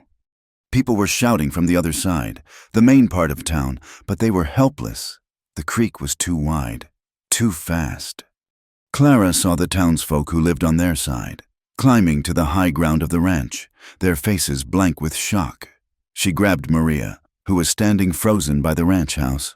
"Maria, coffee. Get the big pot. Now. Blankets. Any food we have." Clara was no longer a victim. She was not the pariah. She was the only one thinking. She ran to the porch, grabbed an axe, and began splitting wood for a huge fire, a beacon, a kitchen, a center. This was her work. Ashki had reached the schoolhouse. The water was chest deep, pulling at him. He tied one rope around his waist, handing the other end to Elias. "Do not let go," he said. He waded through the surge, disappearing, then reappearing on the porch. He tied the rope to the strongest post. He gathered the first child, a small boy, and strapped him to his back. "Pull," he yelled. "Slow, steady." Elias and one of the ranch hands leaned back, pulling the rope taut, helping Ashki fight the current as he carried the boy back to dry land. Clara, having started the fire, ran back to the bank. Ashki was going back for the second child. "Mr. Ward," a man yelled. It was Henderson, the mercantile owner, who lived on their side. "The bank, it is going." Elias was standing on a low overhang, his boots sinking in the mud as he braced the rope. The water was eating the earth from under him. He tried to step back, but his injured shoulder made him slow. The bank dissolved. With a low groan, the entire section of mud collapsed, and Elias vanished into the torrent. "No!" Clara screamed. The rope went slack. Ashki, halfway to the school, was pulled off balance, vanishing under the brown water for a precious second. Clara saw Elias's head break the surface. He was being swept downstream, toward the wreckage of the bridge. He was a weak swimmer, and his arm was useless. Ashki resurfaced, gasping. He saw Elias. He did not hesitate. He roared, a word in his own language, a sound of pure fury. He untied the rope from his waist and dove, swimming with the current, his powerful strokes cutting through the debris, chasing the old man. "The rope!" Clara screamed at the ranch hand. "Give me the rope!" She grabbed the wet lariat. She ran along the bank, her skirt catching, trying to get ahead of them.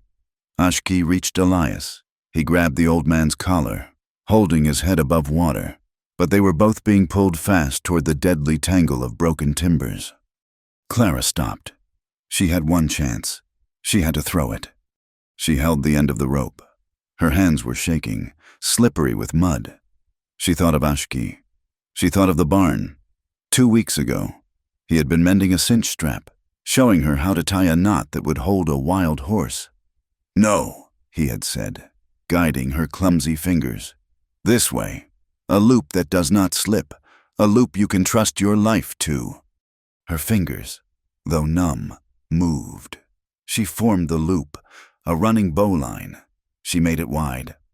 "Ashki!" she screamed, her voice tearing. He heard her. He turned his head, still holding Elias.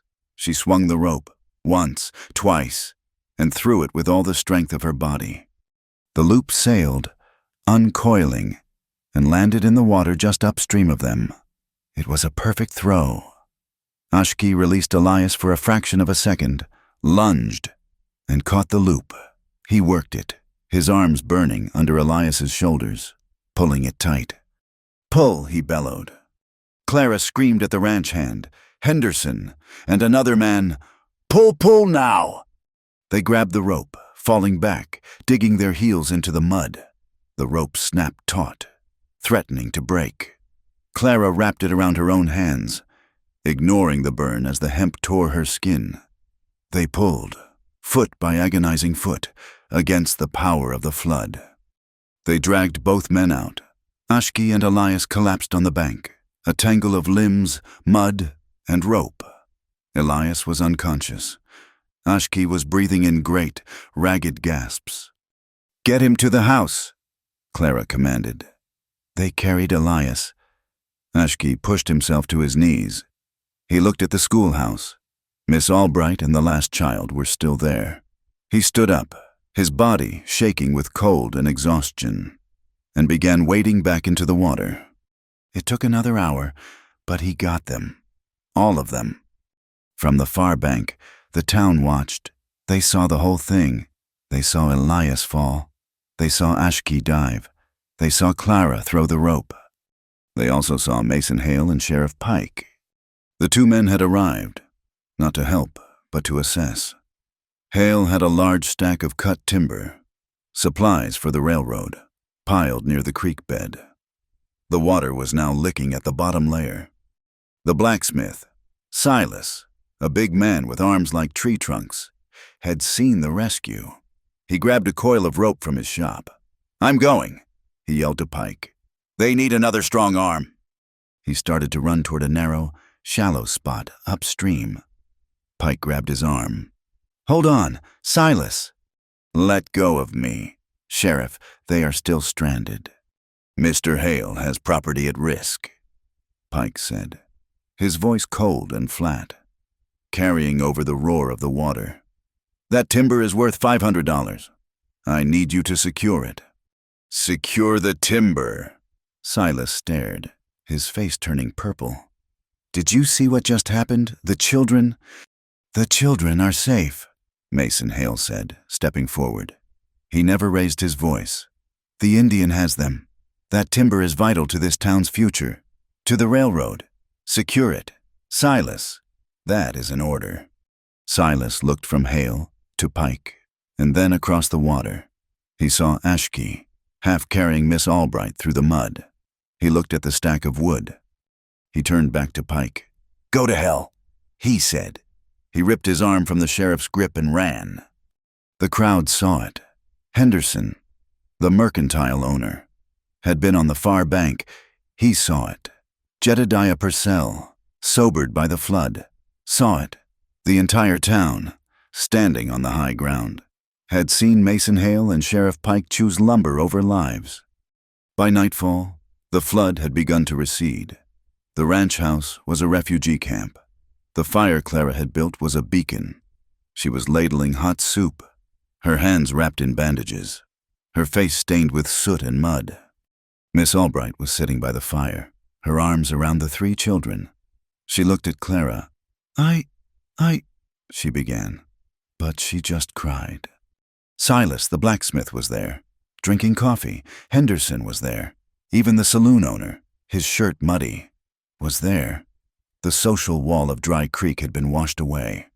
Later, in the quiet, Clara sat at Elias's desk. The old man was sleeping, his shoulders set and wrapped by Maria. He was breathing. He was alive. Clara opened the ranch ledger. She dipped a pen in the ink. She was not a seamstress tonight. She was a historian. She wrote the date. She wrote flood hits Dry Creek, bridge destroyed. She wrote schoolhouse isolated. T. Ashkey of the Dine rescued Miss Albright and 3 children using a rope line. She wrote Elias Ward, attempting to assist, was swept into the flood. T. Ashkey dove in pursuit. She wrote Clara Bell through the securing rope. Both men recovered alive. Then she stopped. She took a deep breath. She dipped the pen again. On the far bank, Sheriff Pike and Mason Hale detained Silas, the blacksmith, preventing him from aiding the rescue. They ordered him to save Mr. Hale's timber assets instead. Several citizens witnessed this. Silas refused the order and assisted the rescue. She wrote his name. She wrote all their names. It was a record. It was proof. It was a weapon. The last of the townspeople left, heading back to their muddy, ruined homes. Clara found Ashkey by the corral. He was rubbing down his horse, his movements slow, methodical. He was soaked, his body shivering, but he tended to his animal first. She came to him with a steaming mug of coffee and a thick wool blanket. He stopped, but he did not turn. "Thank you," she said. The words were small, tiny, for what he had done. "You saved him. You saved all of them." "You saved us," he said, his voice rough. "That was a good throw. The knot held." She stood beside him. "The town, they are looking at you differently." "Today," he said, "they are wet. They are scared. Today, I am a hero." He turned to look at her, his eyes dark.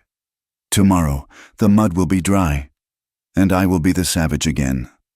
The old fear, the one she had felt in the guest room, returned. "And me, what will I be?" "They will call you the harlot who saved the town," he said, his voice flat, honest. "It will always be both. They will never let you forget what they think you are."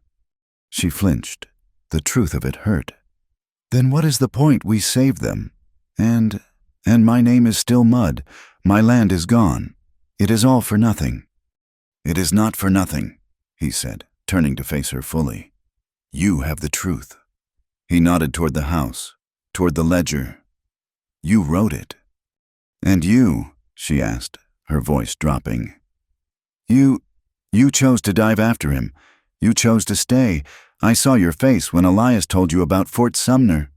You hate us, our people." "No," he said, his voice low. "I do not hate. I am wary. I have seen what happens when my people get close to yours. It ends. In blood. In paper. It always ends." "So you are leaving," she whispered, "now that this is done." He looked at her bandaged hands, her strong, stubborn face. He remembered the feel of her hand, reaching for his in the dark. "This fight is not done," he said. "Hale still has his paper. Pike still has his badge. The flood, it only washed the board clean. The pieces are still there." He stepped closer. "I cannot promise what will be. Clara, I cannot be what you want. A rancher, a white man. I am dying. My path is north."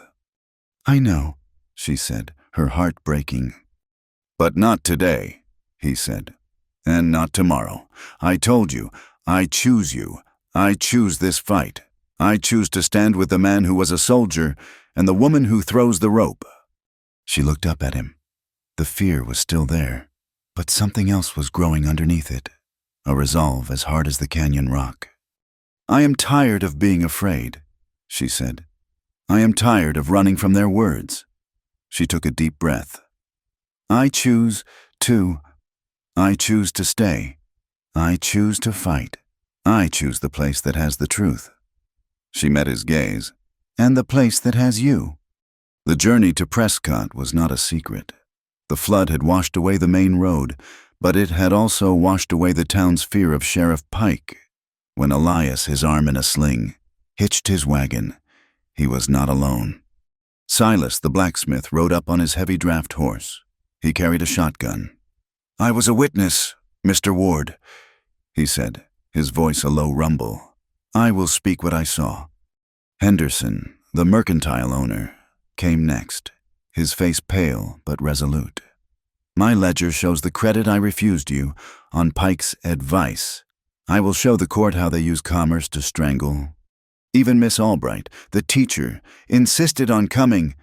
That man," she said, looking at Oshki with a raw, new respect, "saved my children, and that woman," she looked at Clara, "fed us. I will not be silent." They rode out of Dry Creek in a small, determined procession, a wagon and 4 riders. Clara sat on the wagon bench, the ranch ledger in her lap. Next to her, Elias held the reins in his one good hand. Oshki rode his pony alongside, his gaze sweeping the broken land. He carried the cloth-wrapped block of earth in his saddlebag, along with the old, rusted government survey marker they had dug up from Clara's land. Sheriff Pike watched them go. He stood on the porch of his office, his arms crossed. He did not try to stop them. He could not arrest half the town's business owners, but his face was a promise of a fight to come. The district court in Prescott was a different world. It was a solid brick building, with a polished wooden floor and a large, stained United States flag hanging behind the judge's bench. The judge was a man named Harlan, an appointee from the East, with a face that tolerated no nonsense and a beard trimmed sharp as an axe. Mason Hale was already there. He was not muddy. He was dressed in a fine black suit, his boots polished. He sat with a lawyer, a fast-talking man from St. Louis with a silver watch chain and amused, arrogant eyes. Their small, dusty group filed in and sat on the hard benches. "The court calls the matter of Hale versus Bell," the judge said, his voice filling the room. "A territorial claim dispute. Hale's lawyer, Mr. Drexler, rose. He was smooth. He laid Hale's pristine stamped deed on the judge's bench. "Your Honor, this is a simple matter. My client, Mr. Mason Hale, a pillar of the community in Dry Creek, holds the primary, filed, and stamped deed to the lands in question. A deed, I might add, which was crucial for the survey of the incoming railroad, a project vital to this territory's future." He gestured to Clara. "The defendant, a Miss Clara Bell, is a woman of no property who has been living as a vagrant, first in a shack on Mr. Hale's land, and now, under the protection of Mr. Elias Ward." He let the insinuation hang in the air. "This is not a matter of character, Mr. Drexler," Judge Harlan said, his voice sharp. "It is a matter of paper." "Exactly, Your Honor, and our paper is in order. The defense has no paper. We ask for a summary judgment." "The defense wishes to call witnesses." Elias's young lawyer, a nervous man named Finch, said, his voice squeaking. "Very well." The first witness was Deacon Purcell. He was called by Hale. He strode to the stand, a black crow in a clean room. "Deacon," Drexler said, his voice oozing respect, "you are the moral compass of Dry Creek. Tell us about the defendant." Purcell placed his hand on the Bible. "She is a lost soul, a brazen woman. She refused a good marriage. She lives openly with men, shaming the community." He looked at the judge. "Her word, sir, is worthless. She is a vessel of confusion and strife. She brought this trouble on herself." Next, Pike was called. He lied with a flat, bored confidence. He testified that Clara's lease was a known forgery. He testified that her cabin was a place of ill repute. He testified that Hale's men had been surveying and were attacked by the savage Elias Ward employed. He denied the flood incident. "I was maintaining order. Your Honor, people were panicked. I was protecting vital private property, as is my duty. Then Mr. Finch, Clara's lawyer, stood up. The defense calls Mr. Elias Ward. Elias walked to the stand, his arm in the sling, his old face grim. He took the oath. Mr. Ward, Finch said, please explain your relationship to Miss Bell. She is my employee, Elias said, his voice filling the room. And my ward. I am protecting her from men like him. He pointed at Hale. Objection, Drexler shouted. Sustained. Mr. Ward, stick to the facts. The fact, Your Honor, Elias said, turning to the judge, is that Mr. Hale's deed is a lie. But before I prove it, I must place my own truth before this court. The judge raised an eyebrow. My name is Elias Ward, from 1866 to 1868. I was a trooper in the United States Cavalry. I was stationed at Fort Sumner, Wheeldee. A gasp went through the courtroom. Ashki, sitting in the back, did not move. His face was granite. I was a guard, Elias said, his voice thick. I watched the Dine people, the Navajo, starve. I watched them die, and I followed orders. I honored the paper and the uniform over what my God told me was right. He paused, his one good hand gripping the rail. I have spent 30 years trying to wash the shame of that from my hands. I will not stand by and watch another man use fraudulent paper and a tin star badge to steal land from a person who has none. I will not follow that order. Drexler was on his feet. Your Honor, this is a circus. What does this ancient history have to do with this land claim? It has everything to do with it, Elias roared. It is about how land is taken. It is about the honor of a man's word. He looked at the judge. As a sign of my repentance, Your Honor, and as a public record, I am petitioning this court to recognize the Dine Wool Trail as a protected public right-of-way and to register my own spring, Warm Spring, as a public trust. I am done with false paper. I am here for the truth. The judge was silent, his eyes fixed on Elias. I am allowing it, he said over Drexler's sputtering. It speaks to motive and character. The defense calls Tologi Ashki. Ashki walked to the stand. A nervous whisper went through the room. A translator was called, an old man who looked tired of both worlds. Ask him his name and where he is from. The judge said. Ashki spoke in Dine, his voice quiet, melodic, and strong. The translator said, he says his name is Textile Youth. He is Dine. He says, I am of the Black Streak Wood people, born for the water's edge. He says he is from the land of the Red Rocks. Drexler rolled his eyes. Can we get to the point? Ask him what he knows of this dispute, the judge said. Ashki spoke again. He says, I was there. I saw the men pull the marker. The true marker. He nodded to the rusted survey marker in Finch's hand. He says, I saw them hammer in a false one. A baseless accusation, Drexler said. His word against 3 honest citizens. Ask him how he knows, Finch said. Ashki spoke, and the translator nodded. He says, I saw the horse. He unwrapped the heavy block of dried earth. He placed it on the railing. He says, this is the earth from her land. This is the mark. Drexler laughed. A block of mud, Your Honor. This is insulting. Ashki spoke again, his voice sharp. He says, this is the track of the horse, the iron. It had 1 nail, a square nail, not round, a forged nail. It belongs to the man in the suit. He pointed at Hale. A fantasy, Hale shouted, standing up. He is a liar. Sit down, Mr. Hale, the judge ordered. How could you possibly know this? Drexler sneered at Ashki. I do not know, Ashki said in his own slow, perfect English. The court went silent. But he does.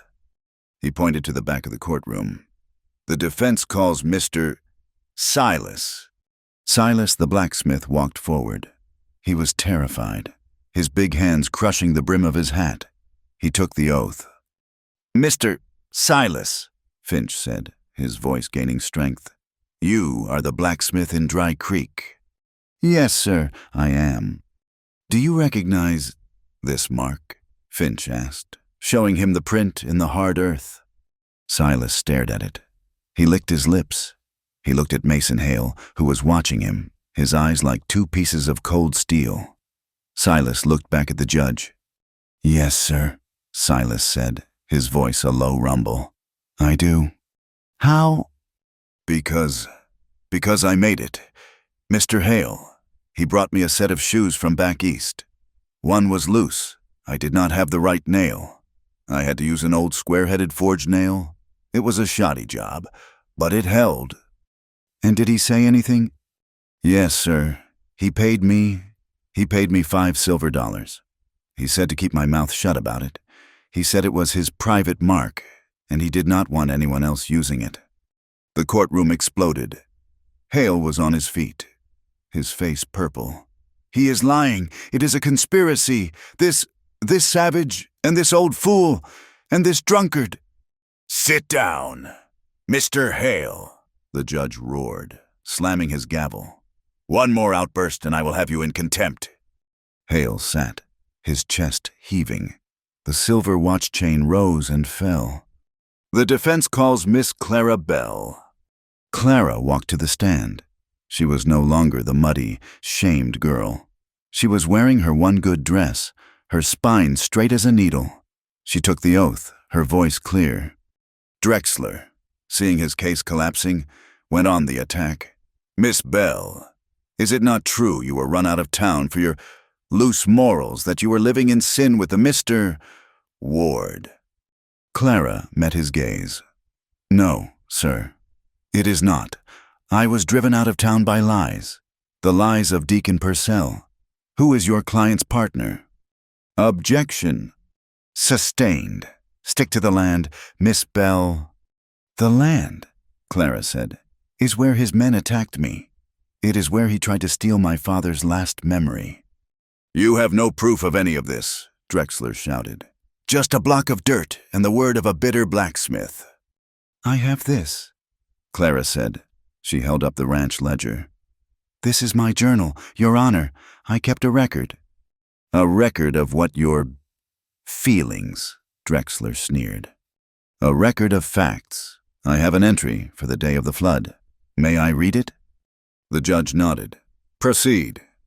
Clara opened the book. Her voice was steady. She read her own clear, precise script. The flood hit, the bridge was destroyed. Talogiashki of the Dine rescued Miss Albright and 3 children. She read it all. The dive, the rope, the rescue. And then she read the last part. Her voice did not waver. On the far bank, Sheriff Pike and Mason Hale detained Silas, the blacksmith, preventing him from aiding the rescue. They ordered him to save Mr. Hale's timber assets instead. Several citizens, including Mr. Henderson and Miss Albright, witnessed this. She closed the book. She looked at the judge. "Mr. Drexler, Mr. Hale. They claim I am a liar. They claim I am a woman of no character." She looked at Mason Hale. "This man values his lumber, his private mark, over the lives of children. His character is the one on trial. He will lie about land. He will lie about a horse. He will lie about anything to get what he wants." The judge was silent for a full minute. He stared at Hale. He stared at Pike. "Mr. Hale," the judge said, his voice cold as ice. "Mr. Drexler, I have heard enough." He picked up Hale's pristine, stamped deed. He held it up. "Paper can lie. This court finds sufficient evidence of conspiracy, fraud, and dereliction of duty." He slammed his gavel. 1. The deed of ownership presented by Mason Hale is hereby suspended, pending a full investigation by the United States Territorial Marshal. 2. This court orders a new, binding survey of the land in question. The original marker will be reset under the direct supervision of a federal marshal. not Sheriff Pike. 3. I'm formally opening an investigation into the conduct of Sheriff Pike. I am asking the Marshal's office to look into his fines, his taxes, and his protection of assets. Court is adjourned. Deacon Purcell sat, his mouth open. Mason Hale's face was white with rage. He stood up, knocking his chair over. He walked past Clara in the aisle. He leaned in, his voice a venomous hiss. "You think you have won, you little harlot," he whispered, so only she could hear. "This is my territory. That judge goes back east. I stay. You will regret this, you and your old man and your savage pet. I will burn you all to the ground." He stormed out of the courtroom. Purcell was left behind, surrounded by people. Miss Albright was staring at him, her face full of contempt. Henderson was shaking his head. "Deacon," Henderson said, his voice loud enough for everyone to hear. I think you have preached your last sermon in Dry Creek." The ride back from Prescott was slow, the wagon heavy with more than just supplies. It was heavy with the weight of a court's decision, a fragile, paper-thin victory. They returned to a town steeped in mud and silence. Sheriff Pike's office was empty. His tin star was gone. A quiet, tired-looking man in a dusty suit sat in his chair, a United States Marshal's badge pinned to his vest.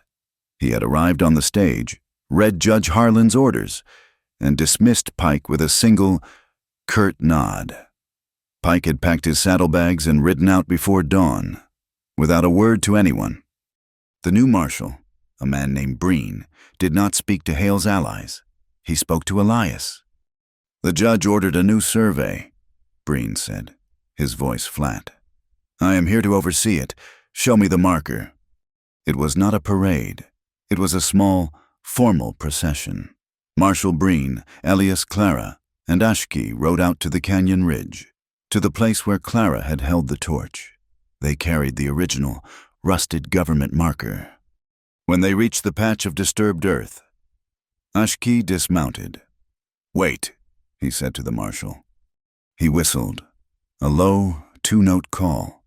From a camp hidden in the rocks above, an old man appeared. He was Dine, his face a map of 1,000 dry seasons. He was an elder, a hatali that Ashki had gone to fetch. The marshal's hand twitched, but Elias put a hand on his arm. "Let this be. It is part of the mending." The elder, Hestian, walked to the hole. He took a small pouch from his belt. He began to chant, his voice low, a song of the earth. He sprinkled corn pollen, yellow as the dawn, onto the ground. Ashki translated, his voice just as low. "He speaks to the earth. He asks it to be at peace. He tells the water to run clean again. He says this line, 'It is not a wall to divide. It is a line to be respected, a neighbor's line.'" When the song was finished, Elias and Silas, who had insisted on coming, lifted the heavy rusted marker. They set it deep into the hole. They tamped the earth around it, sealing it in place. It was true again. Clara stepped forward. She was holding a single, long strand of bright blue wool, the color of the mountains at dusk. It was the same wool she had used to mend Ashki's pouch. She tied it firmly around the top of the marker, a small, bright flag of her own, a promise. Marshal Breen watched, his face impassive. He made a note in his ledger. "The marker is set," he said. He nodded to the elder. He nodded to Clara. "This land is yours. Miss Bell, the paper will be filed." The town was rebuilding, but it was a different town. The flood had washed away more than the bridge. It had washed away the old order. Silas the blacksmith was in charge of the bridge. He was not waiting for Hale's money or the railroad's plans. He was organizing the townspeople. "We build it ourselves," he had declared. "We build it to last." Elias drove his wagon, loaded with cured lumber from his own ranch, to the creek bed. He did not ask for payment. "For the crossing," he said to Silas. Silas looked at the lumber, then at Elias. He nodded once. "For the crossing, Mr. Ward." Elias then went to his well, the one in the center of town. He took down the old, faded free water sign. He nailed up a new one, with fresh black paint. It read, "The Dry Creek Community Well. Water is life. Share it as neighbors." He had, with that sign, formally given his spring to the town. The power of fear was broken. Mason Hale had not returned from Prescott. His assets were frozen. His name tied to the federal investigation. Deacon Purcell's church was open, but it was nearly empty. The townspeople, who had once hung on his every word, now walked past him in silence. He was just a man, his righteousness revealed as a hollow, hateful wind. One afternoon, as Clara was buying flour at the mercantile, Mrs.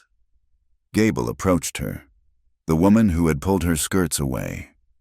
Her face was pale. "Miss Bell," she said, twisting her hands. I must speak, my boy. He was one of the children in the schoolhouse. What Mr. Ashkey did." She took a shaky breath. "And what I did, what I said, I was afraid. I followed the deacon. It was wrong. I am deeply sorry for my words." Clara looked at the woman. She saw no victory. She just saw a person, small and tired. "Thank you for saying so, Mrs. Gable." Clara said it was all that was needed. The ranch was healing. Elias sat on the porch, his arm in the sling, his shoulder stiff. He was old. He felt it in his bones. But as he watched Clara and Maria planting a small garden, he did not feel alone. He watched Ashkey in the corral, breaking one of the wild colts, his movements patient, like water on stone. This was his family. This was the family he had chosen. Ashkey finished his work and walked to the porch. Carrying a repaired bridle, he looked at Elias. The old man was dozing. His head nodded. "Hasty and Ward," Ashkey said, his voice quiet. He used the respectful term. "The fence in the north pasture is mended." Elias opened his eyes. He looked at the younger man. He saw the strength, the quiet integrity. "Thank you," Elias said. "Thank you, son." Ashkey's expression flickered, just for a moment. He had not had a father since the soldiers came. He just nodded. "The horses are secure." The bond was sealed. Clara took the money Elias paid her, her first real wages. She did not mend her old cabin. It was too full of ghosts. Instead, she bought the old, ruined livery stable that Pike had seized for taxes. It was just 4 walls and a leaky roof, but it was hers. She spent a week sweeping out the old straw and filth. Ashkey came, not speaking, and repaired the roof, his hammer ringing in the clear air. "It will be a workshop," she told him, as they shared bread and water. "My own?" "You have needles," he said. "You have skill." "I need more than that," she said. "I need a new trade." The next day, he brought 2 women to her workshop. They were dine, older, their hands as calloused as hers. They came on horseback, carrying heavy, tightly woven blankets. The patterns were lightning and mountains, in colors of earth and sky. "My grandmother's sisters," Ashkey said. "They have wool, they have blankets, they do not have salt, they do not have flour, they do not have steel needles." Clara looked at the women. They looked at her, their dark eyes sharp and appraising. Clara looked at the blankets. They were art. They were life. A new economy, not Hale's paper, not Pike's silver, a trade, honest work for honest goods. "Tell them," Clara said, her voice thick with a sudden, new hope, "that I am honored to trade. Tell them their blankets will have a place of honor in my shop." A new sign was painted. Clara Bell, seamstress, and trader in fine woolens. That evening, Clara sat at a new pine desk inside her workshop. The lantern cast a warm, yellow glow. She was writing, not in her ledger. She was writing a letter. Elias stopped by, carrying a parcel. Coffee, he said, to warm the new place. He saw the letter. Who are you writing to? Clara, you have no family left. I am writing to a woman in Silver City, Clara said, not looking up. Maria told me about her. Her husband ran off, and the town, they called her a harlot. They said she was a jinx. Clara dipped her pen again. I am telling her there is work here. I am telling her there is a place for a good seamstress. I am telling her that this is a town where women can own their own shop, where they can be safe. The moon was high. The ranch was quiet. The sound of crickets filled the night, a peaceful, rattling song.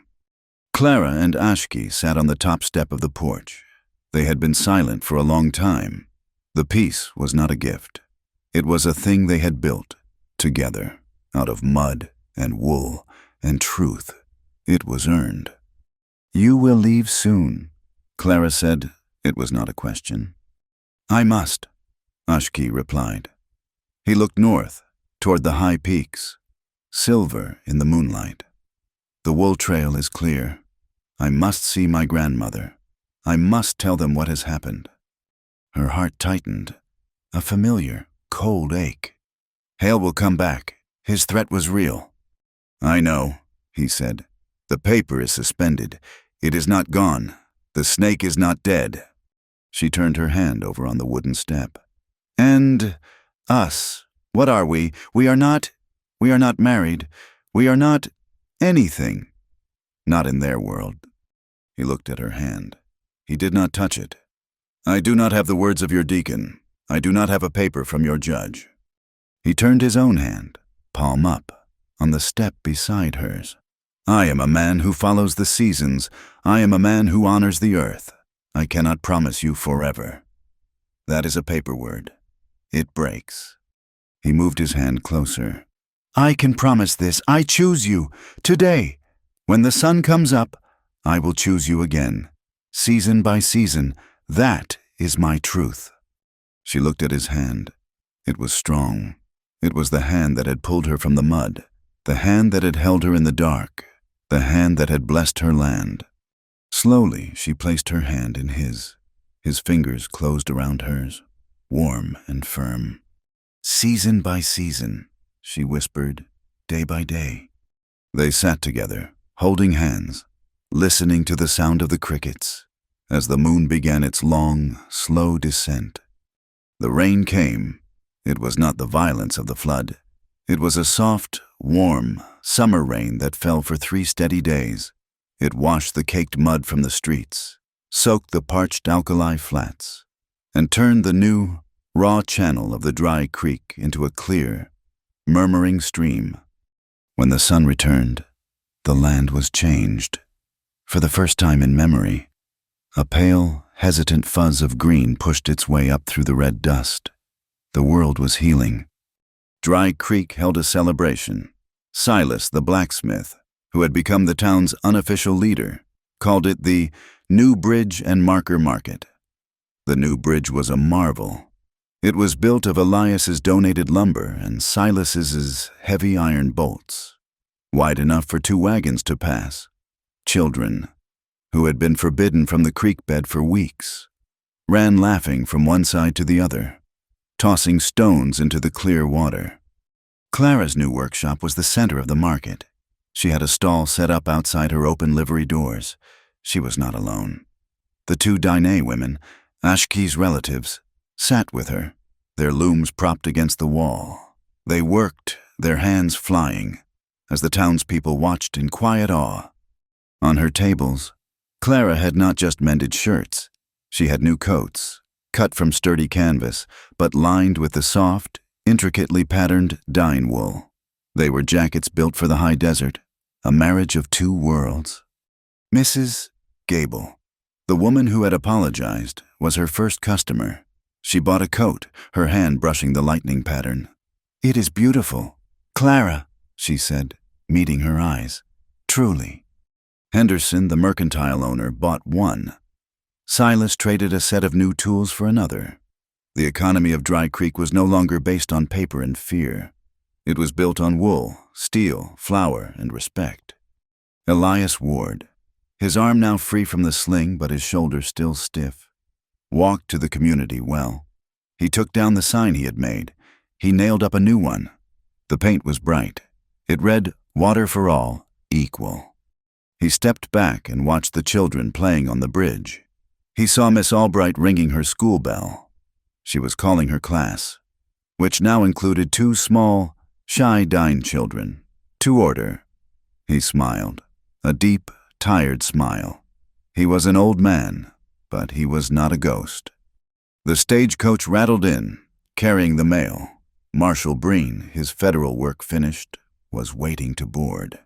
He handed a single letter to Elias before he left. Elias opened it. He read it slowly, his face calm. He folded it and walked over to Clara's stall. "It is from the district judge," he said, his voice quiet. Clara stopped her work. "Hail." "Pike," Elias said. "He is in a federal jail in Yuma. The judge found him guilty of extortion, conspiracy, and dereliction of duty."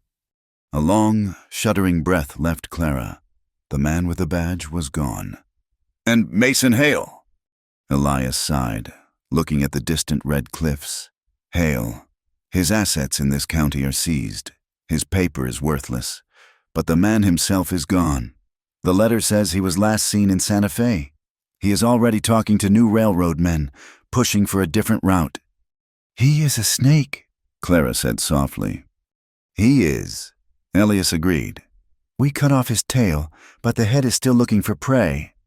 "He is not our prey anymore," Clara said, feeling a cold weight lift from her. "He has no power here. Dry Creek is not his town." The market day ended. The sun began to set, turning the sky to a deep, bruised purple. The air was cool. Clara stood in the doorway of her shop, sweeping the floor. A sound made her look up. He was riding in from the north, as if he were a part of the twilight. Tlogi Ashki. He had been gone for 2 weeks, on the wool trail, his string of black colts following him. He looked strong and rested. He rode up to her workshop and dismounted. He stood before her, just looking. He saw her, not as a victim, but as a proprietor, her hands dusted with flour, her hair tied back with a leather thong. "You are a trader," he said. A small, rare smile touched the corners of his mouth. "I am," she said, her heart beating a slow, heavy rhythm. "And you are a traveler." "I saw my grandmother," he said. "I told her about the flood, about the rope, about the woman who keeps the ledger." Clara waited, holding her breath. She said, Ashki continued, that a woman who can tie a knot that strong is a woman to be known. She said, "It is time for you to bring her home." Clara's hands tightened on the broom. "Home to the ranch." "Home," he said. He gestured, not to the ranch, but to the north, to the high peaks that were now just a black line against the stars.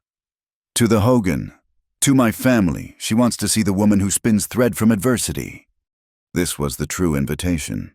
It was not a proposal of marriage, not in the Bilagana world. It was an acceptance into his.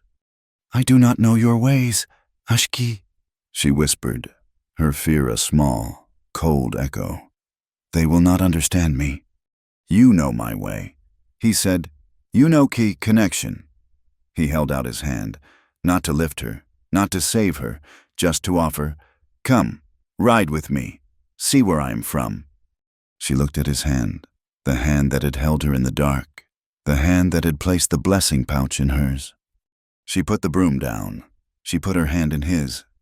He lifted her onto his horse, seating her in front of him. He wrapped his arms around her waist, pulling her back against his chest. It was the same way he had held her that day in the street. But this was not a rescue. This was a beginning. They rode out of the small, sleeping town, past the warm spring ranch, and toward the dark, open land. Clara looked back. Once. She thought of the whispers. She thought of the laughter. She thought of the false paper that had nearly destroyed her. Home. She finally understood.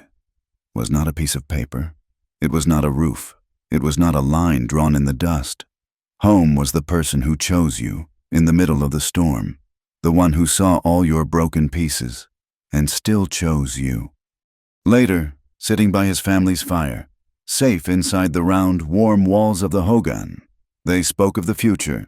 They spoke of the wool trail, which was now a shared road of trade, not a secret path.